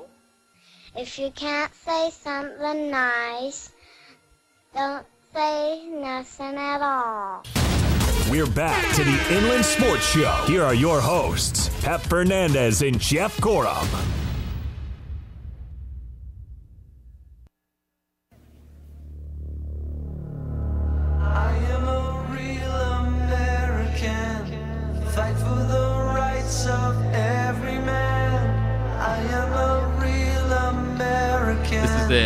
If I had a theme song, like when I enter a room, this is what they would play. Welcome back to the Inland Sports Show on Fox Sports IE 1350 AM, brother. We're brought to you by Ken Sporting Goods. More than 40 years in the Inland Empire, bringing you all of your sporting gear needs. And of course, they can do Letterman's jackets. Not only can they do it, they're the best. So if you go anywhere else, you're wasting your money. Go to Ken Sporting Goods. KenSportingGoods.com is the website. Ken Sporting Goods off the 15 freeway in Norco. Do you know, oh brother, do you want to know why I'm so angry today? Hey Pep, did you ever rip your shirt off like Hulk Hogan back in the day? No, okay, I'll be honest, because I didn't really get deep into wrestling until Stone Cold, the Texas Rattlesnake, came around. I mean, everyone knew Hulk Hogan. Everybody knew Hulk Hogan, but it wasn't like, you know, dancing around to his music. But we all knew his theme song. We all knew Hulk Hogan. We knew. Thunderlips. He was Thunderlips, for God's sake. You know, I have a gripe. I'm really angry right now. Wait, why? Oh man, I'm really salty today. Mad like I'm salty. Our guy Chris Chaddick is here. He made me salty because you know what? He's the guy that named me salty. Yeah, we're still working on that salt sponsorship. Yeah, I remember he used to hate me. He said he was going to show up with a Morton salt with my picture on it. I still remember that. Oh, that's right. That's right. I was like, still do that. oh man, I was like, oh god. I was going to show up as Sanji, and I said, oh, I'm going to get beat up. But right now, oh, man, I'm so angry, brother. I'm telling you, I'm ready to kill this little guy. Who? Stephen Kono. Why? That's Lovable little Kono, that man. little son He's of never a... heard of fly. Oh, because he can't. He's just a little peon. Just a little wee man. He was supposed to take me wrestling to watch the SmackDown, Pep. Pep, you recall this, didn't he say he was going to take me to see the SmackDown? I think it was like all paid trip. Like yeah, all expenses paid. I'll take you. Greg, did you hear it? He did, didn't he? Yeah, Stephen Kono. He's such a little peon. I'm going to take him to the top shelf. I'm going to throw him across the lawn. And I'm going to throw a baseball in his forehead. And then I'm going to feed him to my cat. My little cat. He's that little. I hate him. I hate Stephen Kono. He didn't take me to wrestling, Pep. Jeff was like he's going to cry over there. Man, I was You really right? excited. Yeah, because, you know, we were doing the show yesterday. It was a great show. It was bing, bong, boom, boom. We were doing things. It was great. And then all of a sudden, bam, I see on social media. Yeah, we're like, where's Kono? Yes, Kono. He didn't even show up to work. Where's Kono? We pay him a lot of shekels we here. pay him a lot of money to come in every day. He just didn't even show up. We're like, where's Kono? This little bastard, Stephen Kono. Did I just call him a little bastard on the air? You did. Okay, well, he's not really a little bastard. Wow. He's a tiny bastard. This guy was supposed to take me. And who did I see on social media? Oh, he's at SmackDown or Raw or whatever the hell it was. Man, I was Wait, hold on. Jeff, I know you're very, very angry. You're upset. No, I'm okay. I'm okay. We can feel the tension in the room. Oh, but Kono's here with us today. Barely. So let's give him a rebuttal. That was a lot. I didn't know I was going to walk into that at all. No you idea. should have saw me walk right back out. Yes, oh, yeah. Then I'm going home. You said you wanted the door. I almost didn't get the door for you. I think you got your facts just jumbled up in your head, and I said, yes, I am going to take you to wrestling. And then I said, SmackDown is coming up. I didn't say I was going to take you to SmackDown. He did. My friend. No, he and did. I also said NXT is coming to the Riverside Riverside Municipal Auditorium. Oh, the Muni. Just so you know. You can go see NXT. Whatever, NXT. SmackDown was great. Hey, it's WWE. That is like the major leagues. I don't see minor league stuff unless they bleed. But they go into it. Well, are they going to bleed at this NXT thing? They can bleed. They have blood. Are they going to hit each other with baseball bats wrapped around? They do more of that in NXT than they do in the WWE. I want to see like the what's the Walking Dead show? I want to see a Negan bat. I want to see one of those bats wrapped in barbed wire. See, you got to go old school with like Hardcore Holly. You got to watch ECW. Mankind, you love it. Yeah, like Maven. Yeah, Wait. Mankind. You got to go those The days. biggest hardcore wrestler of all time, Terry Funk. If you look him up, Google I say him, Al Snow, but that's a whole YouTube other thing. Terry You know Funk. what? You're not allowed to speak right now, Stephen Kono. I'm You so have angry. You are an actual name on the show. You can't not be here. I could have done the show from there. I'm talent. I could have walked in. I could have painted my face. I could have taken off my shirt. I would have definitely got in. But no, you had to go with your buddy, ABD. What was his name again? Well, he gave me the ticket. He gave me the Wait a ticket. second. What was the name of your friend? BDA. BDA. Who has a friend named BDA? Like made up. That sounds really fake. Really? My friend BDA. Big dumb animal. He's just a big dumb animal. The BDA. That's close. Oh, what a jerk. Don't talk to me anymore. You know what? Our friendship is No, it's not over. Don't it's you- over. don't you- It's don't you over. say something you our can't friendship, take back. Our friendship, it's... Wait, hold on. I got a question here. Yeah? Was it a great show, Kono? Was it like awesome? Oh, last yeah. night? Yeah, it was awesome. I got to see the Swanton Bomb in person, so yeah, The it was who? definitely worse than this clown next to me. Oh! Oh, that's... You know what? That's what you Swanton get. Bomb. I'm gonna Yeah. go top shelf, and I'm gonna jump... I'm gonna slay you during the break. You're gonna You're slay get who? down. I'm gonna slay you, buddy. It would be like, I'd say, The Undertaker against Rey Mysterio. I was going to say, If you but guys- what is Rey Mysterio's nickname? The Giant Slayer. Okay, Oh. yeah, exactly. I'm perfect. I'm gonna jam you in I my would pants. destroy you. I'm gonna I jam would you in my. destroy You know that you. little coin pocket? You know what that coin pocket is? And people having jeans that no one knows about. Is that what that is? Yeah, it's You the put the Kono. coins right That's there? not. It's the Kono pocket. That is why I'm going to take him. I'm going to jam him in, the jeans. I'd put you in a sharpshooter and you'd be crying. You know what I put in mine though? You would cry. You know what I put in mine? What? Tums, because I have a very sensitive stomach. So, and Pep knows. I have very sensitive. So I always have either 2 Tagamet or 2 Tums in my coin pocket. But now it's for you, my little friend. My little friend, who I was really sad. I went home last night. I said, honey, we're lying in bed. And she goes, what's wrong with you? You seem a little, why are you crying? I said, Smetty. I have very few friends in this world. Very few.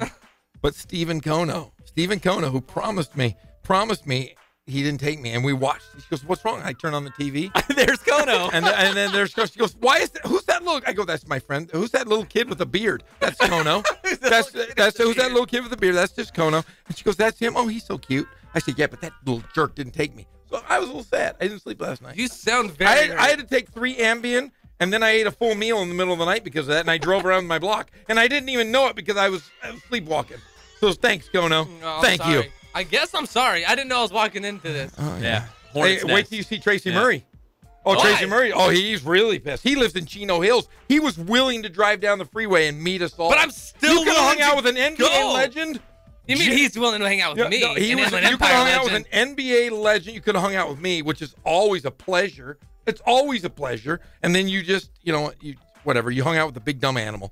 BDA. Made up. Sorry, Pep. Sorry, Pep. Jeff.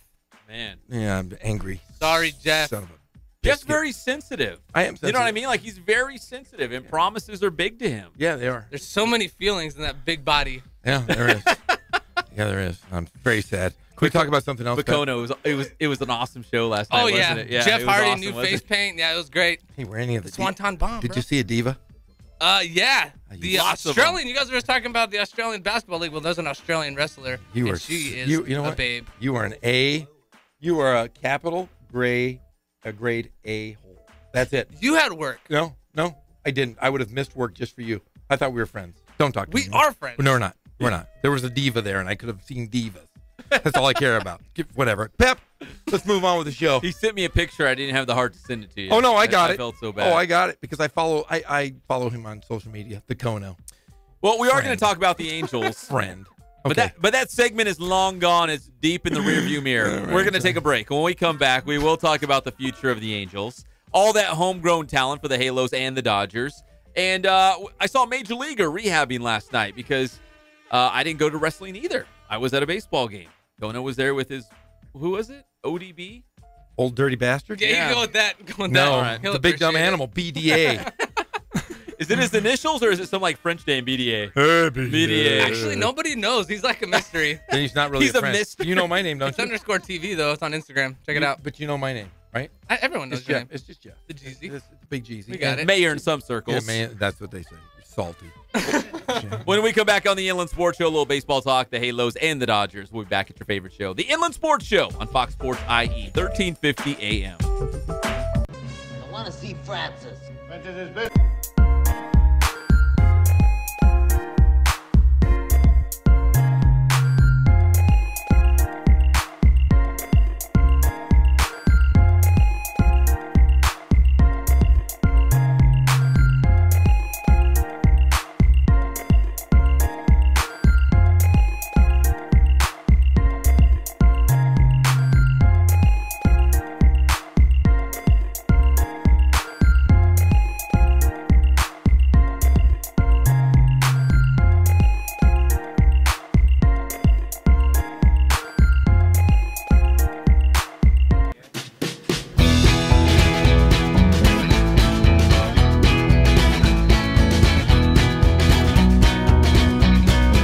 Thank God, first of all. I thank the great people that I've got around me that help support me, the people that work for me. As I started, if it wasn't for the people around me, we probably wouldn't be here right now, but I've got a great staff.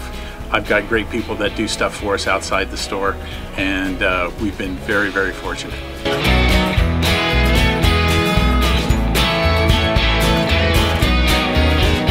Our service is impeccable, and we just keep trying to get better every year.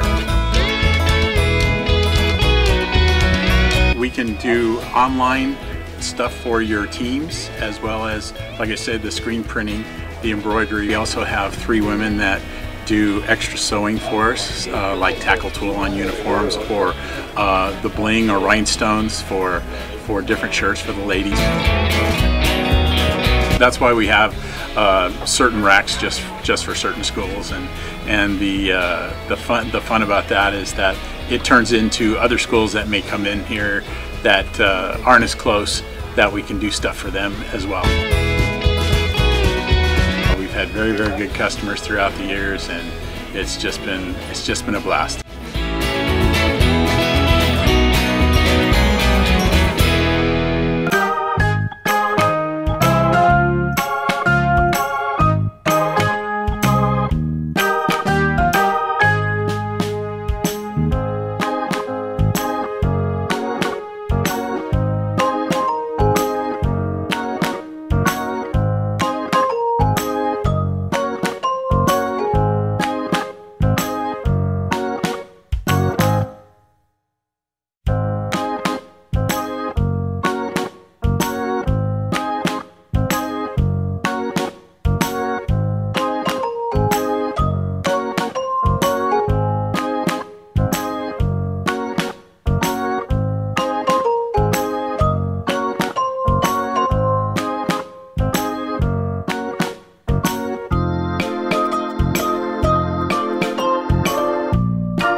I played once upon a time at Centennial High School. I was actually on the first ever CIF championship team back in 2000, and then my senior year we won it again.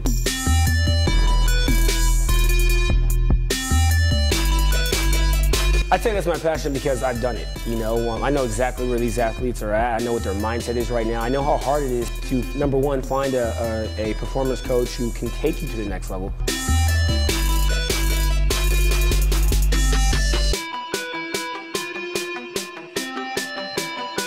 What sets us apart has to be, you know, how we work with our athletes and what we know.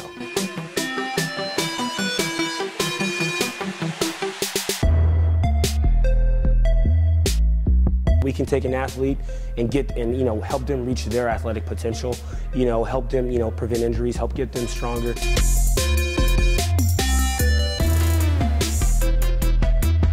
I know every single athlete who steps into this gym. I know exactly where they're at, and I'm going to progress them every week. If you're not getting results, then, you know, really what's it about? We're going to deliver something that's measurable, you know, in terms of speed, power, you know, strength, agility.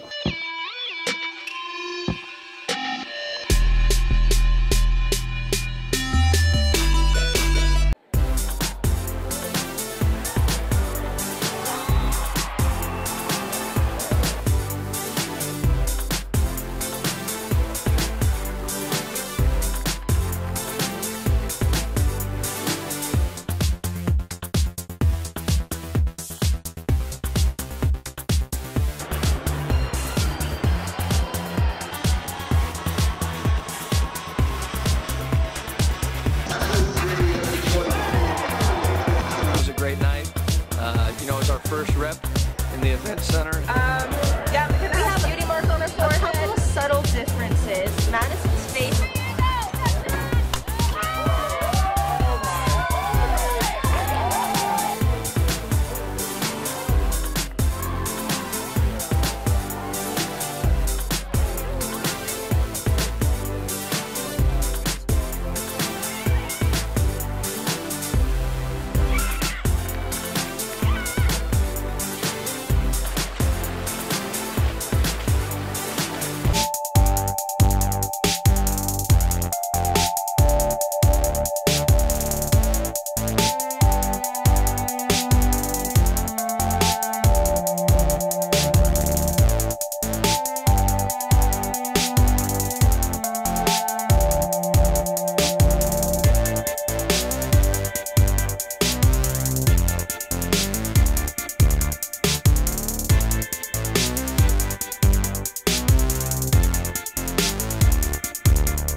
Welcome back to the Inland Sports Show on Fox Sports IE 1350 AM. We're rocking out on this Wednesday. We're live and amplified, rocking your faces off every single day, 3 to 6 p.m. on your favorite show, the Inland Sports Show on Fox Sports IE 1350 AM. Talking about all the good stuff here in the IE and, of course, all the big stuff around the nation, including the NBA free agency, the Dodgers, and the Halos. That's where we're going next. And it's all brought to you by Catalano Motors in Corona off of Temescal Canyon Road. You can buy, you can trade, you can finance, but most importantly, you can save $500 by just saying Inland Sports Show the next time you go to Catalano Motors in Corona off of Temescal Canyon Road, CatalanoCars.com. Good song. Get you fired up. What's the, are you still in a bad mood? No, I'm reading. Kono apologized. He said he was sorry about the whole wrestling deal. It's over. I take things a little more seriously than Kono, apparently. No. You know what I was doing? You know what I did this morning, Pep? Man, I woke up. No. I got up at the crack of dawn, 5:15. And that's sleeping in for you. Yeah, it is sleeping in for me. So I got up at 5:15 last night. I went out and bought a big chuck roast. And I pulled out my crock pot, that thing. And I just play word. Yeah, and I am making. There has been a pot roast marinating in there since 10 o'clock this morning because I had my mom who was watching the little maniac. She turned it on at 10. It's over. It'll be done in 12 minutes. So I've been thinking pot roast. I'm having homemade mashed potatoes and some glazed carrots. So I'm sorry, but I was. No. Is that the water diet? Yeah, in fact, all of you that are in this room except for the Kono can come on over. Oh, thanks. Yeah. Thank you. I've got some French bread. I got some glazed carrots. We've got 6 grown men in the room right now. Yeah. Like No. grown. We have 5 grown men and a mini person with a beard. My buddy, my friend. You know what? I only have a few friends, and he's one of them. Not anymore. He's not. That's not true. We're friends forever. No. You have a bracelet on still and everything. No. The bracelet says BFF. No, I was just thinking about my pot roast. I'm so excited. So excited. Here, I thought you were mad. No, You just I'm got hungry. lost in food. I'm just hungry. All right, let's talk about the future of the Angels, and the future looks bright. I know we've hit the panic button. That the Halos, all the investment brokers, the real estate moguls. They're already down, Pep. They're all freaking out. They're already down again. They're losing in Boston. Already? 1-0, bottom second. They can't score. They can't pitch. They need Shohei Ohtani. They need something. They need the juju. Oh, yeah, they're losing again already. Yeah. You're right. 1-0. Oh. 1-0 to the Red Sox right now in the second inning. Halo's already down. But the future is bright. I told you on opening night at San Manuel Stadium, I saw the 66ers. And then a guy named Griffin Canning, former UCLA star. Yeah, very good. John Ramey says he's great. Oh, yeah, that's right. John Ramey would call his games, right, with the Bruins. This guy is a star. He started with Inland Empire, and some guys, you can just tell, they just jump off the field compared to everybody else. He was only there for a few starts, and we were talking yesterday, Jeff, that you told me he's already at AAA. And I know the Halos are a little thin at pitching. I wouldn't be surprised if they call this guy up. He is electric. His name is Griffin Canning. He started right here with the 66ers.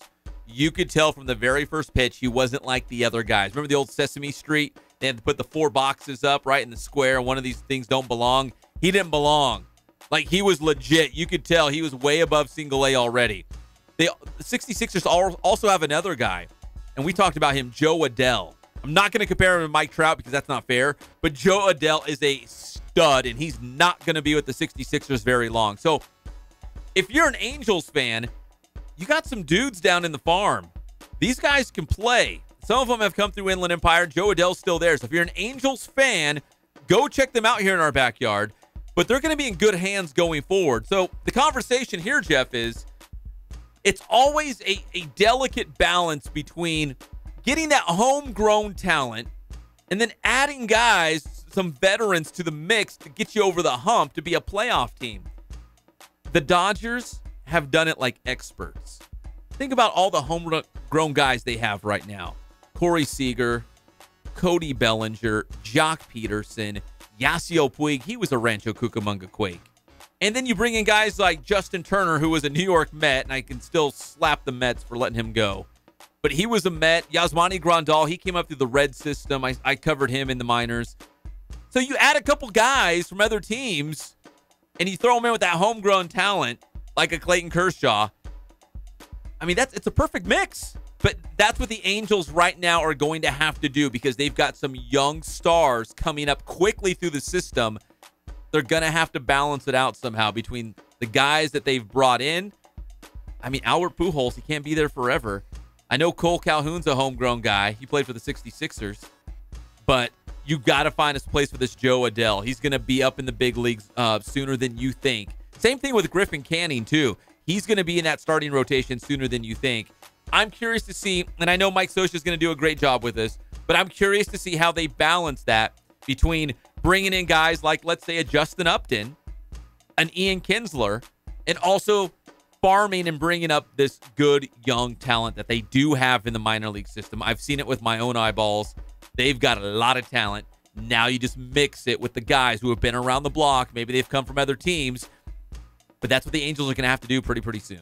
Well, they've got to do something very quickly because you look at their lineup. They, like I said, they got Trout, they got Pujols, they've got Valbuena, they've got Kozar, Kinsler, Simmons, all great offensive players. But you look at that relief pitching, Bedrosian, Alvarez, Anderson, and Ramirez are all garbage. They are a heaping pile of garbage. The Angels need to do something. They need to get arms. I don't care what you do. Maybe trade some of these young guys to get some arms because you look at the Angels, they're hanging for the last, until the last 2 weeks, they were scoring runs at a clip of over 6 a game. Now they're at 1 and 2 a game, but there's zero pitching behind that lineup. Zero. Trade a couple of those young guys for some good arms. That's all I want. And they might have to, but I think, at least the two guys I mentioned, they're untouchable. I mean, there was Dodger guys. Remember, there was a couple Dodgers. There was no way that Corey Seager was going to be in a trade. There was no way a Julio Urias was going to be in a trade. There's certain guys coming up to the minor league system that has star written all over them, and they're untouchable. You don't want to trade them. Joe Adell and Griffin Canning are, at least in my estimate, those two guys right now in the minors for the Halos. But like you said, they're on the cusp of a playoff spot. They really are. They're on the outside looking in, but they're not that far off. What do you have to do to shore up that bullpen pitching? You might have to give something up. You might have to give some up, even if it's some of your talent right now that's on the field. The Angels, though, if you were Mike Scioscia, and I'm sure Mike Scioscia's kind of feeling a little bit of heat right now. Our boy Trent Rush told us, though, that the arms of the Angels it's a mash unit for the most part. When do you go, if you're Mike Scioscia, when do you go to these young guys? Because you're going to have to see if they can play. Do you bring up these young guys from the minor leagues? Do you put them into play? I know it's not the All-Star break yet, and I'm really, really close to pushing that panic button. I need that nuclear football because I'm telling you, I feel bad for these Angels. They were so great to start this year, but lately it just seems like there's something off. I don't know what it is. When do you bring up these young guys? You know what? I think you continue to ride it out the way it is and just hope Seattle cools off. I think Seattle was playing over their heads. I mean, maybe I haven't studied their roster enough. I know they got some good hitters in the middle of the lineup, even without Robinson Cano, but I'm hoping Seattle's going to cool off.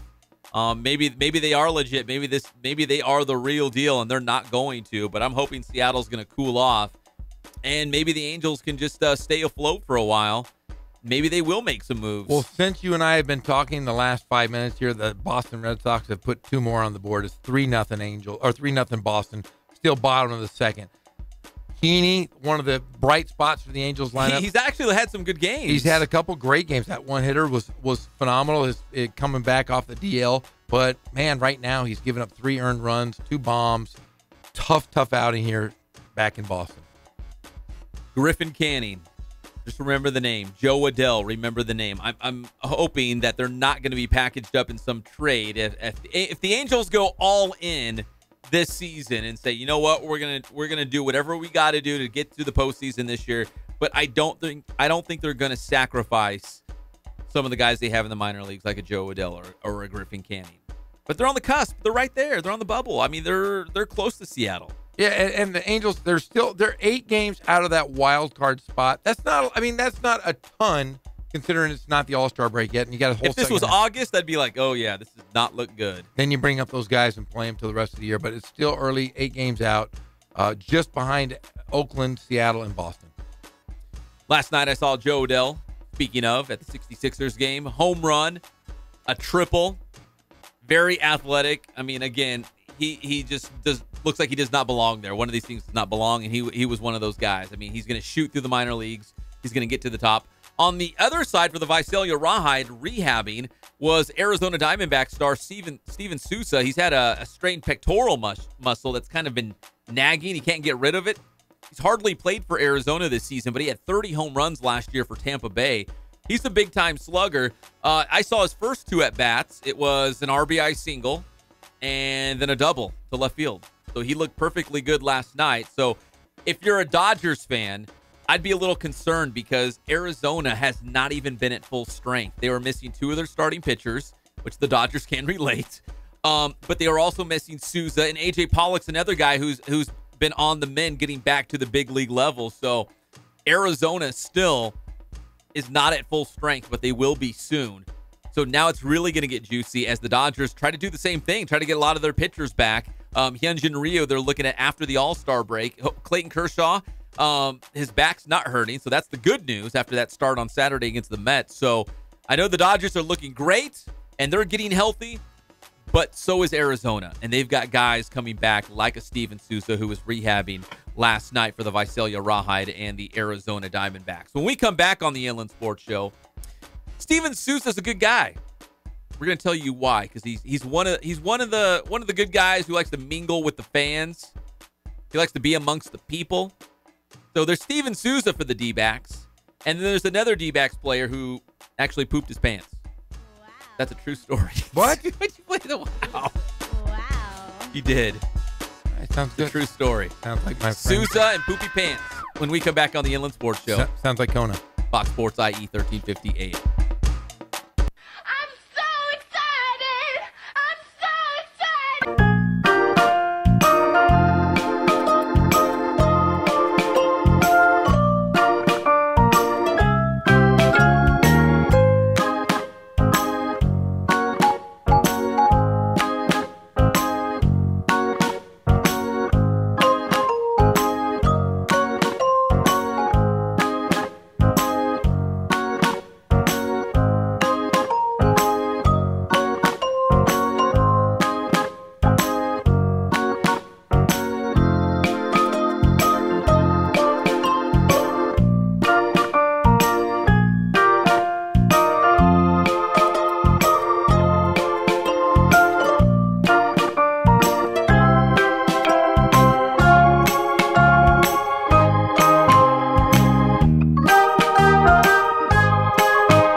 Thank God, first of all. I thank the great people that I've got around me that help support me, the people that work for me. As I started, if it wasn't for the people around me, we probably wouldn't be here right now, but I've got a great staff.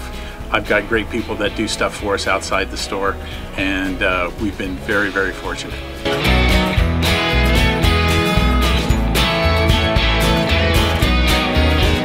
Our service is impeccable, and we just keep trying to get better every year. We can do online stuff for your teams, as well as, like I said, the screen printing, the embroidery. We also have 3 women that do extra sewing for us, like tackle tool on uniforms, or the bling or rhinestones for different shirts for the ladies. That's why we have certain racks just for certain schools, and the fun about that is that it turns into other schools that may come in here that aren't as close, that we can do stuff for them as well. We've had very, very good customers throughout the years, and it's just been a blast.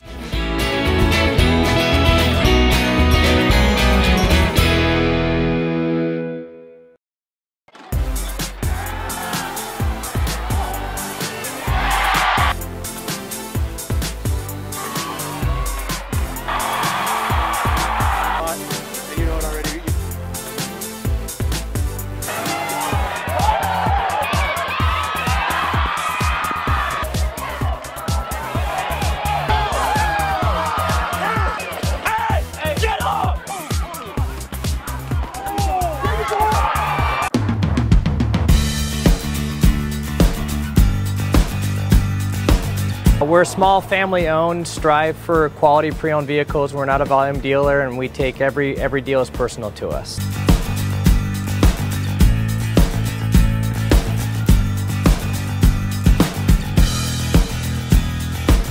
We're a low-stress environment. We're not a pressure sales house. If you want to shop us, you're more than welcome to shop us. We have, like I said, great rates, competitive financing, a lot of one-owner, clean Carfax, clean title vehicles. As you see, we have Carfax everywhere. That's most important to us, to educate our customers before they make a purchase.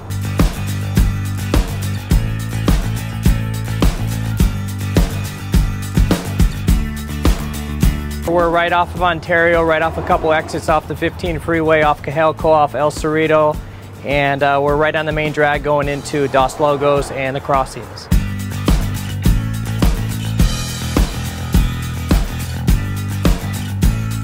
We have great financing, we have great lenders that we're using. We do buy, sell, trade, cash for your car. Whatever we need to do to help accommodate the customer, that's what we're here for.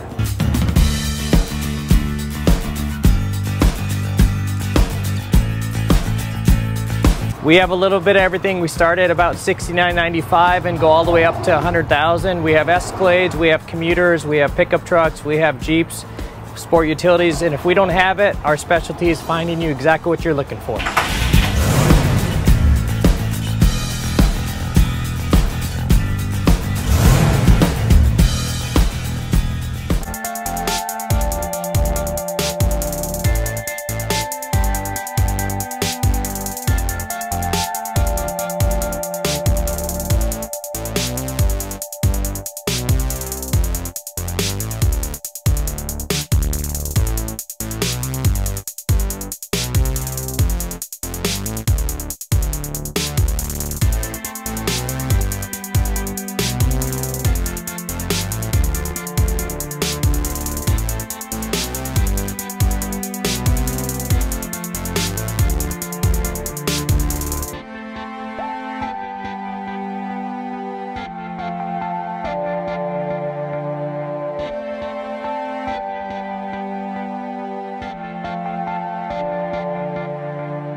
Here are your hosts, Pep Fernandez and Jeff Corum.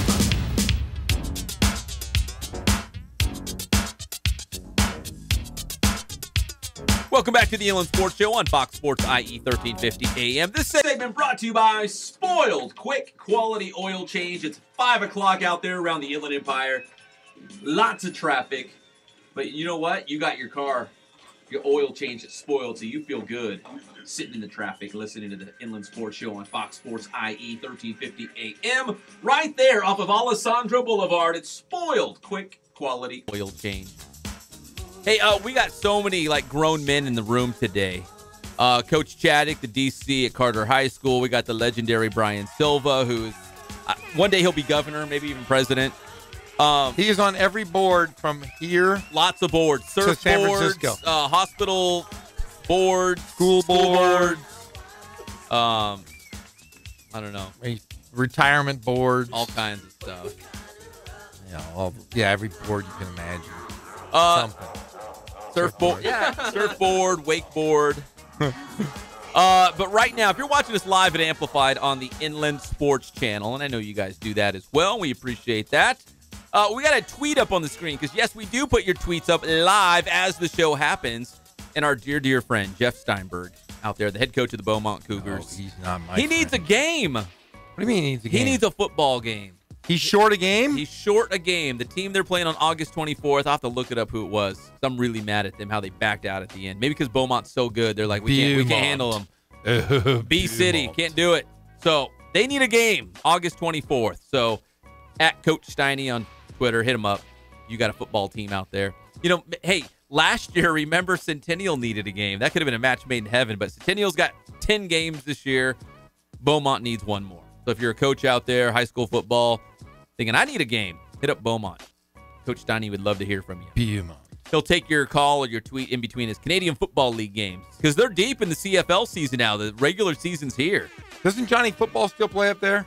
He does, but I don't think he's technically played yet, right? He's just watching. Jeremiah Masoli, he's the guy. Masoli, we need Johnny Football back.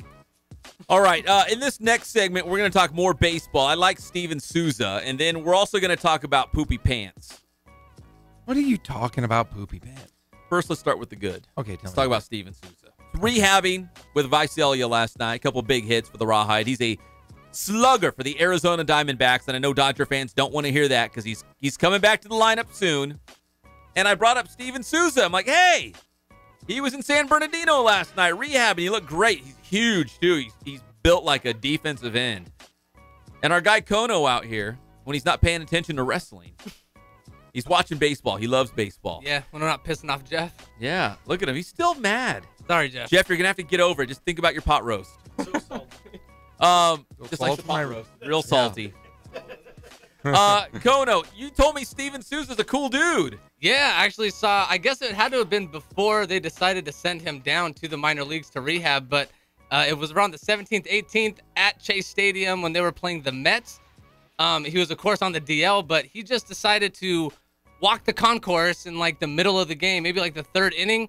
So he just decided to walk around and take pictures with Diamondbacks fans and then decided to boo Mets fans, that's who the Diamondbacks were playing. But you can see him, yeah, there's video up. He's just walking around the concourse, taking pictures, high fives, and, yeah, booing Mets fans.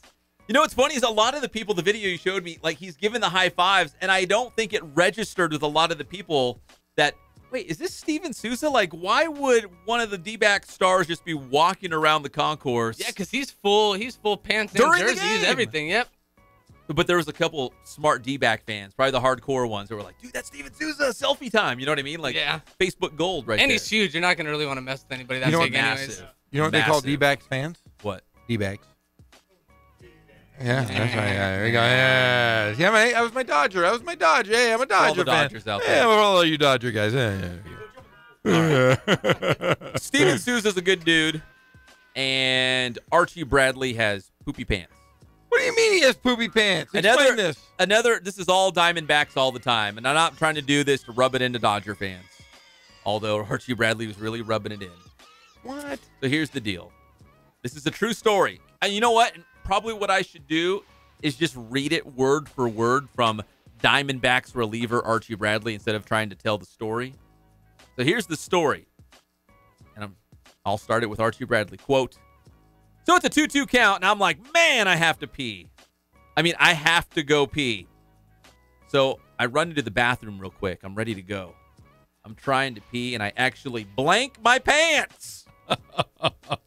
Like right before I'm about to go into the game. I blanked my pants. I'm like, oh my gosh. I know I'm a pitch away from going right into the game, so I'm scrambling to clean myself up. Stop! Oh. I get it cleaned up the best I can. I button up my pants, and our bullpen coach, Mike Fetter, says, hey, you're in the game. So there I am, jogging into the game to pitch with poop in my pants. Oh, you know what? That's a true story. I read it word for word. It was Jeff's idea. I didn't want to do this, but we had to do this story. There is nothing. Hey, seriously, there's nothing worse. There's nothing worse than walking around with some gooey love going on back there. Gooey love. Yeah, gooey love. Yeah. Did you put anything up on the ball? I hope not. Hey. Gross. Hey, what's going on here? That's not Vaseline. Oh. No. Yeah. What the I heck? imagine it more like pine tar. Yeah, what is that? What is it What's going on? From Major League? You put snot on the ball? Yeah, that's when you walk up with you go, hey, guys, surround me, please. Just. I bet you have a sick curveball. Yeah, hey. No, this is where you go, hey, coach, we got to run a shift. We're not going to shift it to the right. I just wanted to shift it, just everybody stand right behind me. The entire infield stand right behind me. Let the outfield play. Protect his bottom. Man, yeah, that's at all horrible. costs. So did he end up pitching the game with gooey love? I guess. And you know what? He pitched a perfect inning. It was a clean inning. No hits. It was not clean. You said he pitched a clean inning. What was this? When did this happen? I don't know. It was during an interview. They just interviewed him. Something about there was another. Oh, there was a pitcher for the Milwaukee Brewers that had that threw up twice. Yeah, I watched that. Did you see it? Yeah, I did too. That was awesome. So they asked him about it, like, "Hey, have you ever thrown up on the mound?" He's like, "Throw up on the mound. I got you beat." I pooped. How about this story? And then he went and told his story. Wow, that's a great one. So, Jeff, I mean, we're both high caliber athletes over here. Oh, yeah. I do remember there was a game in high school. I started the game, and when the coach subbed me out, I ran to the bathroom just in time. I was fine. There was no accident. And I do remember in TV, I told you about this. Yeah, at ABC 7 in Reading, it was right before the guy, because weather was right in front of sports, and the weather guy was wrapping up, and I was like, uh-oh, I think dinner's hitting. Like, uh-oh, this is not going to be good. Luckily, there was enough time, because each commercial breaks about 3 minutes, just enough time to take care of business. So there was not an Archie Bradley incident on the news that night. Jeff, have you had an Archie Bradley incident? Oh, yeah. Are you having one right now? No. Because you look a little... No, okay. I just don't know. Can I be honest with you guys? This is bringing up a really difficult memory for me. Is it? You're already in a bad mood, so just go for it. No, this is bad. Okay, this is therapeutic. It's very therapeutic. Okay, good. When I was a young guy, a young whippersnapper, I was probably 7, 8 years old. My mom pulls me out of school. She's like, hey, I'm taking you out. I'm like, cool. I'm like, this is great. Story starts off great. Oh, yeah. So I'm like wearing my brown corduroy pants, my white shirt, because I was a Catholic school boy, and my pro kids. She goes, hey, I'm taking you to Knott's Berry Farm. Oh, sweet. So I'm like, this is fantastic. So we stop. We Best day ever. Yeah, we get a breakfast. I'm feeling good. We get just walk in the door, and I'm like, man, we were on a ride. I'm like, Mom, something's going on here. Something's really brewing on here. And I had an accident on a ride. And I was a little kid at Knott's Berry Farm. Oh. That's why I don't ever want to go to Knott's Berry Farm again. I start to sweat when I think about it. Bad memories. Yeah. So my mom looked at me, and I was like crying. I'm like, Mom, there's nothing we can do. She said, let's just go. And she walked behind me, and I remember holding my butt. The walk of shame. The walk of shame. Holding your butt. I'm like, what the hell is wrong? I remember sitting in the back of the car naked. I did. I just wiped myself. I wiped myself down with my brown corduroy pants and my white shirt. And I was just sitting in the back naked. And I remember she threw them in the trash can. There was a blanket in the back seat. And I huddled in a corner. It was terrible. It also happened to me once at Universal Studios, but I jumped off the tram and peed in a bush. Yeah, I did. I jumped right off the tram. It was in full motion. I'm like, I'm out. I jumped off the back. People are chasing me down. They're like, what are you doing? I go, you can't do that. They say, what are you doing? I said, dude, I just had a giant beverage and I had to pee. And the tour, I just saw Jaws. That's all I cared about. I saw King Kong, but I had to pee, so I jumped right off the back. And I peed. I was like next to Magnum PI's Ferrari right there. It was awesome. But yeah, twice. 2 theme parks. And I never want to go to Knott's Berry Farm. Guess where I'm going Monday? Knott's Berry Farm. Yeah. I'm spending Are you the really? night. I'm going to make sure that I don't. What ride was it? It was like the mine ride or whatever. Yeah, Montezuma's Revenge. That would be a fun No, but it was terrible. And I'm going back to the place. I'm going to wear a diaper. The scene of the crime. I'm going to wear a diaper. I'm going to wear a Depends. Yeah, you just mentioned it. You really bugged me. Why would you I'm do sorry. that? I just, I'm very emotional. This has been an emotional show, Pep. Man. My buddy Kono leaves me yesterday. You're bringing up pooping. Poopy pants. Yeah, gooey, gooey love. It's terrible, terrible. Gooey, gooey love. You've never heard the term gooey, gooey love? Has anyone in this room heard gooey, gooey love? There you go. Monkey butt? You've heard of that, right? Yeah, I've heard of monkey butt. Yeah. But yeah, gooey, gooey love. That's what we used to say when we were kids. Hey, man, what's going on? Well, hey, I didn't wipe the best. It's just a little gooey, gooey love. So the next time you see your favorite baseball player and he's not in the dugout, he might be making a bathroom run. He could be. He could be. I've seen football players do it, too. It happens all the time. They have to. They just go behind that curtain, that new fandangled curtain the NFL is giving you. The kicker, was it for the Chargers? I think it was Nick Novak. Remember, he peed on the field. Dummy. They held up some towels. He just kind of squatted down on one knee. He peed right there. There was also a security guard for the Chargers that was doing something else. Yeah. He was right. Yeah, it was a weird story. Those Chargers that's why they moved. That's why they're in LA now. Too many weird things going on in the old Qualcomm. Right? The Murph. Yeah. All right, we come back. Germany is not advancing in the World Cup. We're going to put this into perspective on your favorite show, the Inland Sports Show on Fox Sports IE, 1350 AM. You know what your problem is? It don't work out.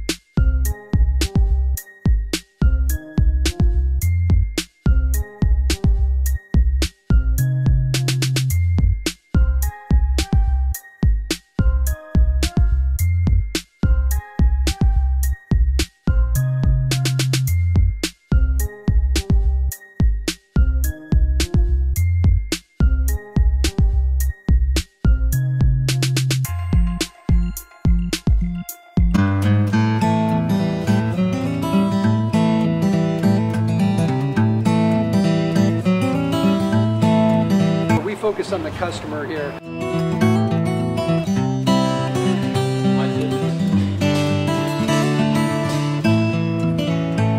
Believe it or not, that is the biggest thing for customers on an oil change. They just want the convenience of coming in, driving in, getting it done, and driving out.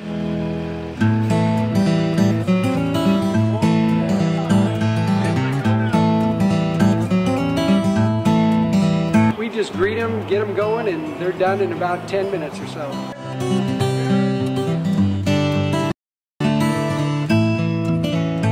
We don't push any sales on them. We do the oil change, and I think that's what sets us apart is our customer service. Vacuumed and cleaned your windshield for you as well. Everything's looking pretty good. You come into us one time, believe me, we'll spoil you and you'll be ready to come back the next time.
Sports Show. Here are your hosts, Pep Fernandez and Jeff Gorham.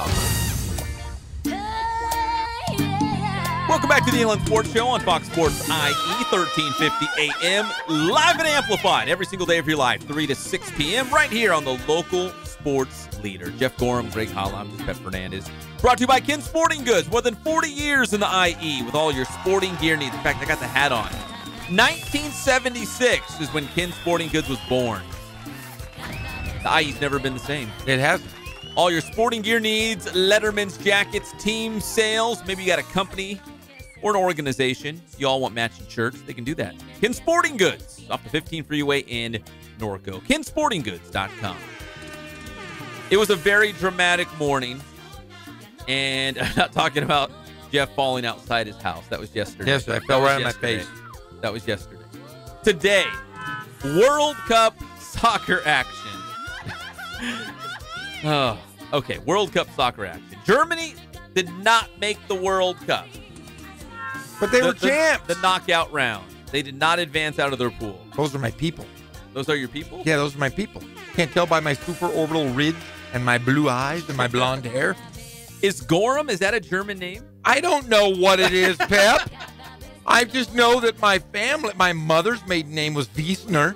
Wiesner? Wiesner, which makes me German. Sounds Germany. Yeah, I don't know what Gorham is. I think it's Old English or something. I don't know because my dad's real dad he married a short little Hispanic lady. So I have a Mexican Gorham. They're little guys that are like Kono and your size. You said there's two guys out there they that look just like you. And their last name is Gorham, but they're Mexican little Mexican guys, but they look just like you. Yes, just like me. My Uncle Dale, my Uncle Charlie. Yeah, the Gorhams, man. They're like 5'5" Mexican guys with my face.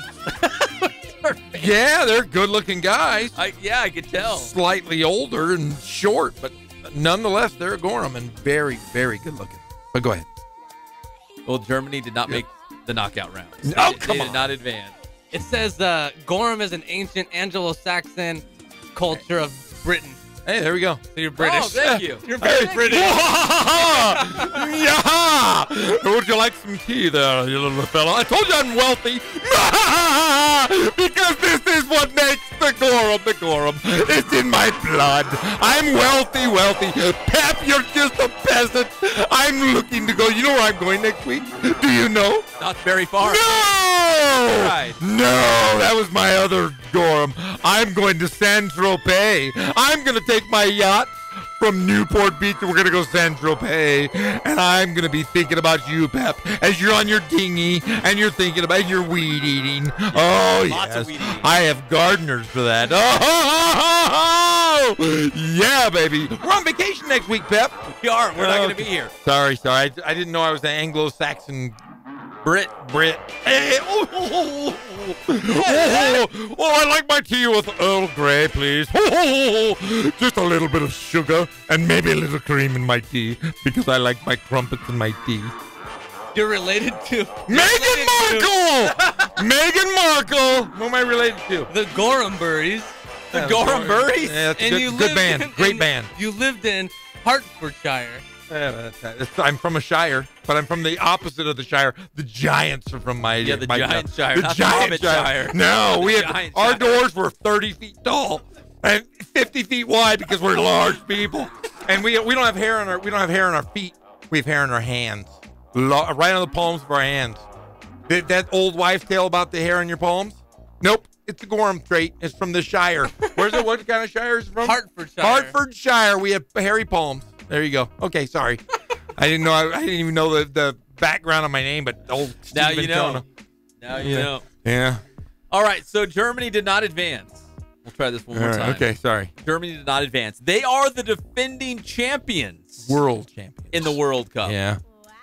So this is the third straight World Cup champion that has failed to move on in the next World Cup. So back in 2010, Spain could not advance in the following World Cup in 2014. And the same happened to Italy in the World Cup before that. They won in 2006, and they did not advance in 2010. So it's kind of like a trend. If you win the World Cup, it's not going to go well for you the next World Cup in 4 years. So whoever wins it this year, count them out next time. But Germany is out. They have always advanced out of group play. This is the first time they've never advanced. It's like this. It's a first-round NBA playoff series. And not even that. It's the end of the regular season. And the Golden State Warriors are playing the Sacramento Kings. And the season is on the line. If Golden State doesn't win, they're not going to the playoffs. And lo and behold, Sacramento wins and knocks them out. That's what happened today. Picture the Patriots, week 16 of the NFL season. They need to beat, I don't know, the Miami Dolphins. How about the Browns? Let's go with the Browns. They have to beat the Browns to get into the playoffs. All right. And they lay an egg. And the Patriots don't even get to the playoffs. Oh. That's what happened today. And Italy's not in it still. They are still heartbroken from their defeat. The United States, where are we? We're watching. We're playing AYSO. Landon Donovan's on Telemundo commercials. Supporting Mexico. Landon, yes, sell out. Oh, porque es mi corazón. Okay, so we didn't hear Andres Cantor earlier. Oh, can we hear him him now? That's my bad. Yeah, because you gave us some other B-lister. Yeah, we don't go with the B team. This is only the big dogs on the Inland Sports It better Show. be him. All right, so we're going straight to the Telemundo broadcast because, again, Mexico lost to Sweden 3-0, but it didn't matter because when South Korea beat Germany, it was all over. The whole globe went into shock, and Andres Cantor painted the entire picture. All right, let's hear him. Here's how the second goal sounded. Oh, he wants more money. He doesn't even want to talk. You know what? I don't think he's on this game either. I think he had... Dude, you were 0 for 2. No, I think he had the Mexico game. Well, why wouldn't he have the Mexico game, Pep? Why would he have these guys? This is the B team. No one wants the B squad. That was the B team. Dude, that's 2 in a row. I have not heard Cantor. That was I'm not going to enjoy my pot roast tonight now. I haven't heard it's ridiculous. Give me a second. What's going on with our producer over there? He can't even pull up the right sound bite. I'm taking the money away from the producer. You really the guy who's in charge of our sound bites. Come on, man. I'd rather listen to just blanket dead air than what's his name? Cantor? Whatever. Andres Cantor. Yeah, whatever. There it is. There we go. Pep, our producer, can't. And no more poop talk. No poop talk. Can't do that anymore. Yeah, Fox Sports just says stop saying the term gooey gooey love. I'm not allowed to say gooey gooey love anymore on the air. That's a horrible thing. That's the best way to describe. All right, here's a little something. Okay, is this out? I found more money. We're gonna pay the producer again. All He's right. back. You shot the producer. Wow. All right. Let's try this one more time. Oh, here's the guy. He's the guy.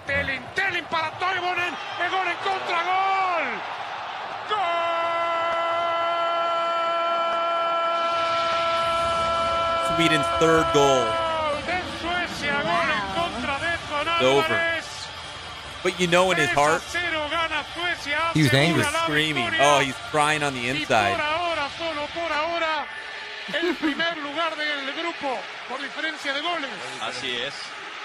He was crying on the inside. And I feel his pain.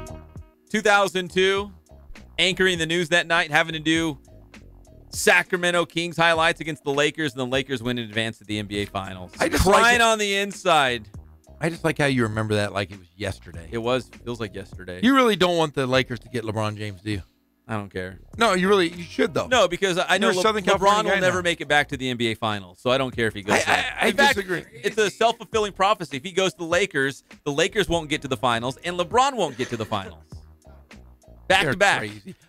You are the biggest Laker hater ever, and you're in Southern I California. have nothing against the Lakers. You really do, though. You really do.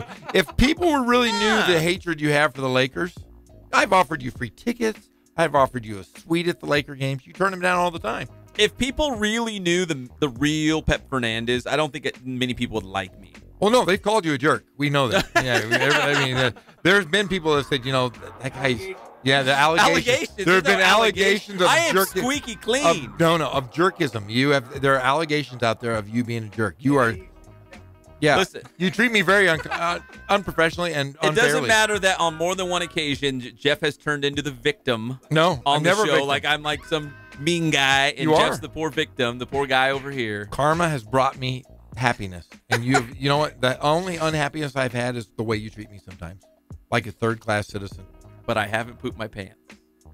I bet you have.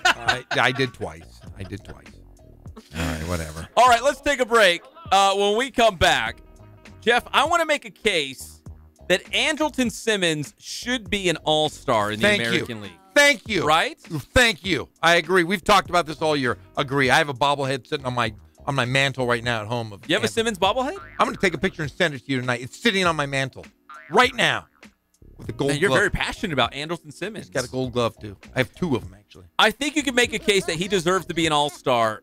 But when we come back, I have a question for you because I don't know how we get him in the all-star game. Because right now it looks like Mike Trout might be the only Angel in the game. And Matt Kemp might be the only Dodger in the game. Well, why don't we get JT's wife to spearhead it like she did for her husband last year?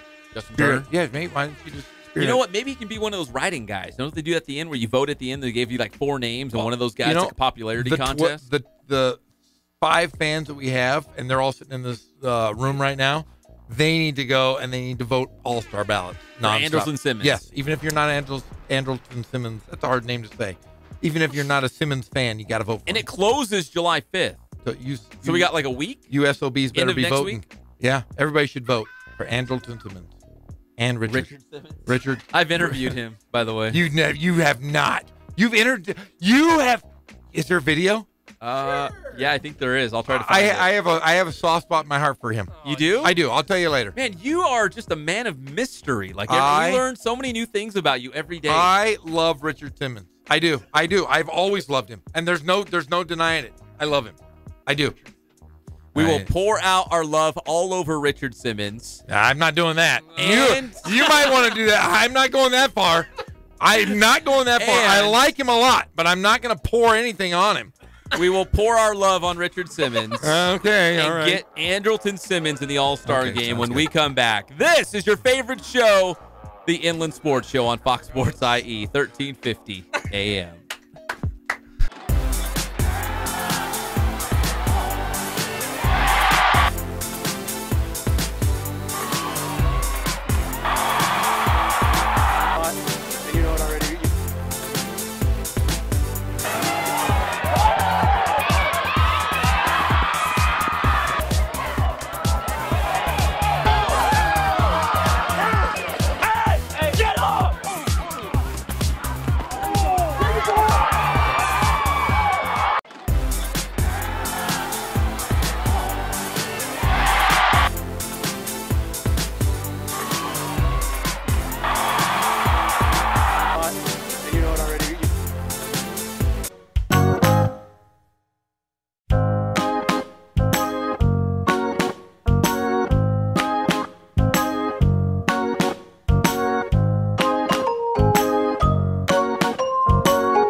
I played once upon a time at Centennial High School. I was actually on the first ever CIF championship team back in 2000, and then my senior year we won it again.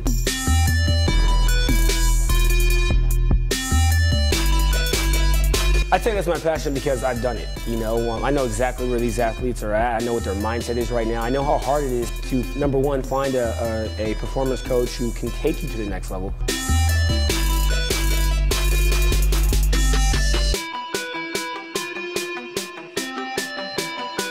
What sets us apart has to be, you know, how we work with our athletes and what we know.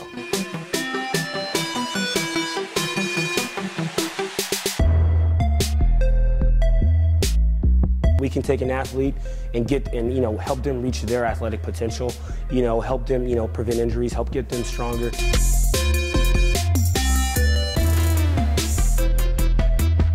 I know every single athlete who steps into this gym. I know exactly where they're at, and I'm going to progress them every week. If you're not getting results, then, you know, really what's it about? We're going to deliver something that's measurable, you know, in terms of speed, power, you know, strength, agility.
And Jeff Corum.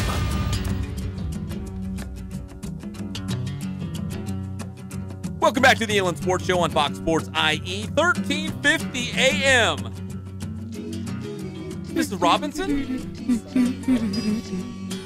I don't know music. I got lucky, Mrs. Robinson. The classic, right? We're brought to you by Boost Performance Training in Corona with Coach Ray Stack. Follow him on Instagram, follow him on Twitter. Athletes of all levels and athletes of all sports. Everyone's going to Boost because they want to get better. BoostTrainingSystems.com. All right, let's touch on the Major League Baseball scores from this afternoon real quick, Jeff, before we get to why Andrelton Simmons should be an all-star for the American League this season. A bunch of games in progress, none bigger than the Angels. They are now losing by a score of 6-0. J.D. Martinez, home run number 25 on the season for Boston. You know what I'm concerned about? Your pot roast? No, I'm concerned that Mike Scioscia might be sitting next to us in another week instead of Don't you Kono. dare. That's starting to Blasphemy. bug me. I know, it's bugging me, though. I'm starting to think that there's going to be an outpour for his head. After Orange County opened up their hearts and their homes and their arms. Yes. For the Inland Sports Show, you'd say that about the Halo. Sound the alarms. I just know. The surfers and the golfers and the real estate moguls, everyone's freaking out. The yacht people on their yachts listening to the show right now. No, the Halos. The Yacht Rock, my friend. Help Yacht the Rock. Halos. It's bad. They're losing again. We got some final scores from Major League Baseball from this afternoon. The Royals win by 1, 5-4 against the Brewers. Big win there. Brewers have a great season, 46-33 overall. Houston won better than the Blue Jays, 7-6. So Houston wins again. If you're an Angels fan, you're not going to catch the Astros. Maybe Seattle will cool off, but you're not going to catch Houston. The Reds beat the Braves. The Reds do win sometimes. 6-5, the final score there. Bunch of games in progress. Let's see, any of note. The Diamondbacks are leading Florida right now. 1-0 in the 5th inning. Padres and Rangers, no score in the 3rd. All right, Andrelton Simmons deserves to be an all-star. Can we agree on that, Jeff? I agree 100%. I think he should be an all-star as well. But my theory, like anything else, when it comes to an all-star, and we deal with this when we do like the local high school all-star games, is, they'll say, hey, so-and-so needs to be an all-star. Why isn't he in the game? Okay, great. Who are we going to take off? Who are we going to take out of the all-star game to make room for your little son? Little Johnny wants to be in the all-star game. Little Johnny Gorham. Yeah, he's never going to be an all-star. But you know what I mean? It's like, okay, yeah, maybe you're right. Maybe he should be an all-star. But who are we going to take off? Who are we going to take out of the all-star game to make room for little Johnny? Manny Machado. No. Yes. No, you can't. Why? Manny Machado? I don't Probably like top him. 3 baseball players. Yeah, so is Andrelton Simmons. No, he's Manny not. Machado, when he takes his hat off, you want to punch him square in the neck. You do? Yeah, he's one of those guys. He's one of those guys you look at and you just go, I hate him. I agree with you there. There's some faces you just want to punch. Yeah, he's the one guy. He's one of them? He's the one guy in Major League Baseball that I want to punch. The only guy? The only guy in Major League Baseball that I want to punch as hard as I can. Okay, so here's 4 shortstops that I would put in front of Andrelton Simmons right now. Whoa. I thought you just said he's going to make. I thought you were saying, he's going to make the. You should make the team. He deserves to be. He's a Gold Glover, Pep. I know that. Was Manny Machado a Gold Glover? Sure. No, he's not. He just has a really bad haircut and a bad face. No, I think he was a Gold Glover. No, he wasn't. No, he wasn't. Hey, Kono, go look that up there, producer. Manny Machado. My old ex-friend over there. Look it up. My ex-friend. Yeah, look it up. Here's 4 shortstops in front of Andrelton Simmons. Does Simmons deserve to be an all-star? Yes. But who are you going to take out of the all-star game? Here's 4 better shortstops in the American League. Don't say Carlos Carrera. Carlos Correa. Correa, whatever. He's an Astro. He shouldn't be on the team. Didi Gregorius. Now stop it. Just stop it. And Francisco Lindor. Stop it. Those are 4 shortstops who are right now in front of Andrelton Simmons for the all-star game. Who do you take out of there? I take them all out and I put in my Angel. My Gold Glover. Has Manny Machado ever won a Gold Glove? No. Yes, he has. No, he has not. There's no way he's won a Gold Glover. Pretty sure he did. No, he can hit bombs. He can't do anything else, though. He's got a bad haircut and he's a jerk. Whoa. Yeah. Andrelton Simmons, nice guy. Great attitude. And he is a Gold Glover and he has his own bobblehead. 2-time Gold Glover. That's wrong. That's wrong. Where are you getting that? 2013 and 15. Nah, Told whatever, you. Jerk. I think at third base. At third base, but not as a shortstop. He's a shortstop now. Is that your loophole? Yeah, that was my loophole. He's a shortstop now. Good golly, how dare you say that? Besmirch the name of Andrelton Simmons hitting .310, 4 home runs, 34 ribbies, and his on-base percentage is .373. And he's a Gold Glover. Yes. Don't get me wrong. He's having a good year. I know he slipped and fell on the dugout stairs and hurt his ankle. But he's having a pretty good year. But who do you take? You can't take off Machado or Correa or Gregorius or Lindor. Why can't you? Because they're better than him. They're right now. not, though. He's having a career year. A career year. How many errors does he have this year? Do you know? None. 0. Do you know how many Machado has? No. 400. No. Yeah, he should. Yeah, he shouldn't be on. It sounds like you're making that I up. know. I'm not. I just read it right here. I read it on Wikipedia. Yeah. Machado. That's my thing. I think Andrelton Simmons, you could make a case that he should be an all-star. But this season, the American League is loaded with great shortstops. And I just don't know who you take out of the all-star game. All of them except for Andrelton. All of them. All of them. Except for maybe the guy from the Astros. They won the World Series. Just give him a bone one time. Was he an all-star last year? Yes. Okay, then he doesn't need to be in it. Andrelton Simmons does. He needs to be an all-star. Simba. Yeah, I'll tell you, he's got the best year of his career. He is right now .310. Before that, his highest average was his rookie season with the Atlanta Braves at .289. So he is surpassing that with no errors. He's got 5 stolen bases. He only has 12 strikeouts. Come on. I want to know how many strikeouts Machado has this year. None. Stop it. I bet you. I bet you he has 850 strikeouts compared to Andrelton Listen, Simmons. I know 12. you love Simmons. You have his bobblehead, but I don't know who. Hey, I don't know how to get him in there. Andrelton Simmons has 34 RBIs. Do you know how many Manny Machado has? I don't know. Lots. 1. No. Just 1 RBI, and he's a number 1. That's ridiculous. Can we round out this segment on a good note? Yeah, go ahead. You've been pretty salty today. I think I won that argument, though. I think Andrelton Simmons should be in the All-Star game. 46 strikeouts. 46 strikeouts to his 12. Do you really think he should be the number 1 guy? How many at-bats? I bet you Machado's had a lot more 299. 253. Okay, that's not. Oh, yeah, exactly. Did I win this argument? No. I think I did. No, you did not. But here, let's end it on a good note. Okay, let's end it. Let's hear it. Oh my God! Who's can you this? believe this? I couldn't believe all these people. Your I guy. almost threw up. I got so nervous. I swear. Richard Simmons. You never know. I mean, I walked in the room. I and found it. Was it. I packed and all interviewed him. these I people told- and dressed in 80s stuff, and I hope they had a good time. And I try to give them a very important He's message. about to get and that is serious. To believe in yourself. I love him. and to I don't work know why. I hard. just And love your his dreams deal come a meal. true. I love it all. And part Do you of remember that Deal a plan is Meal? Always got to be being nice. Oh, see, you're not a Richard Simmons fan. Why should you have even interviewed him? Well, you shouldn't have interviewed him. When you Should have do been that, me. God smiles on you, and you have a better life. That's Richard Simmons. And you met I- him. I did it for you. Yeah. Did you hug him? No. Did you shake his hand at least? Did Did he have a strong hand? Did he have soft hands? I don't Slippery know. hands? Wet I don't hands? know. Callus. Did he have calluses? I bet he didn't have any calluses. He looks like a smooth guy. Super smooth. Yeah, he's not part of the Gorham. He's not part of the I Gorham wasn't close Shire. enough. I didn't, He's not from my tribe. My tribe of hairy I don't palms. think he's from your tribe. No. No. He's negative on all fronts. Hey, do you think he could be the father of Luke Gorham? Sure He looks like sure it. does. He's been hiding. So I'm going to ask Smetty Smed when I get home if Richard Simmons is Luke's real father. He's down in the feed. Yeah, down hanging out in the feed. No one's seen him in a while. He's in my backyard. When we come back on the Inland Sports Show, we're going to wrap things up. No Quakes baseball because they played earlier and they already won 5-0 against Lake Elsinore. We'll be back. It's the Inland Sports Show on Fox Sports IE, 1350 AM.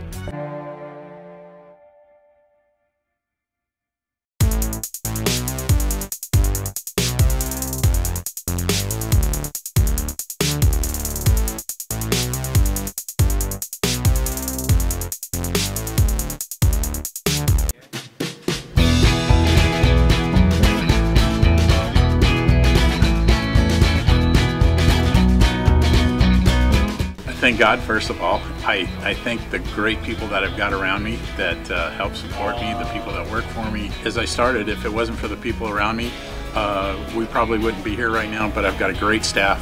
I've got great people that do stuff for us outside the store, and we've been very, very fortunate.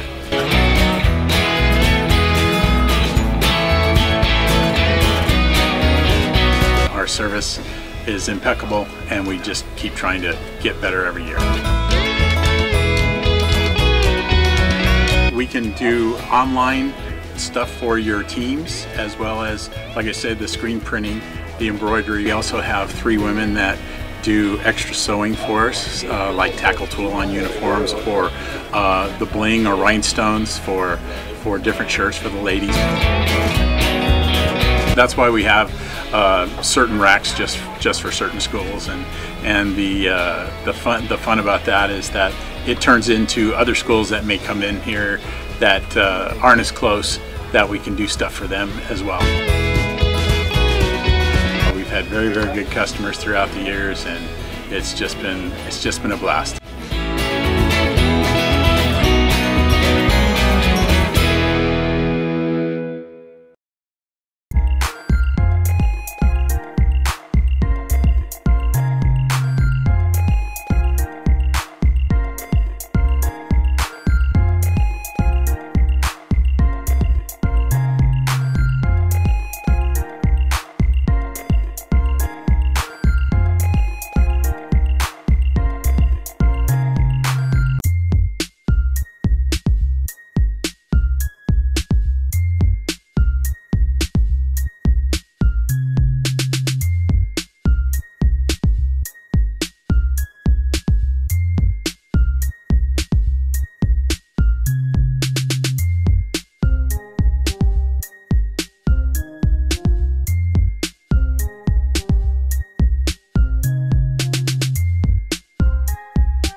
focus on the customer here.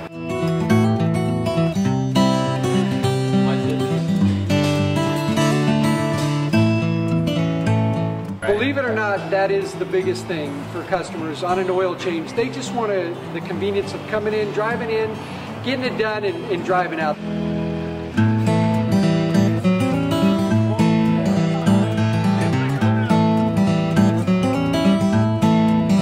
We just greet them, get them going, and they're done in about 10 minutes or so.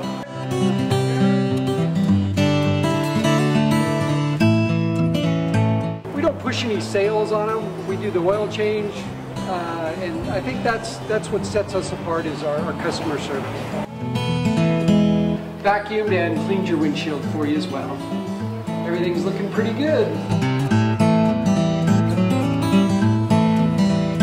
You come into us one time, believe me, we'll spoil you and you'll be ready to come back the next time.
Who has a mustache.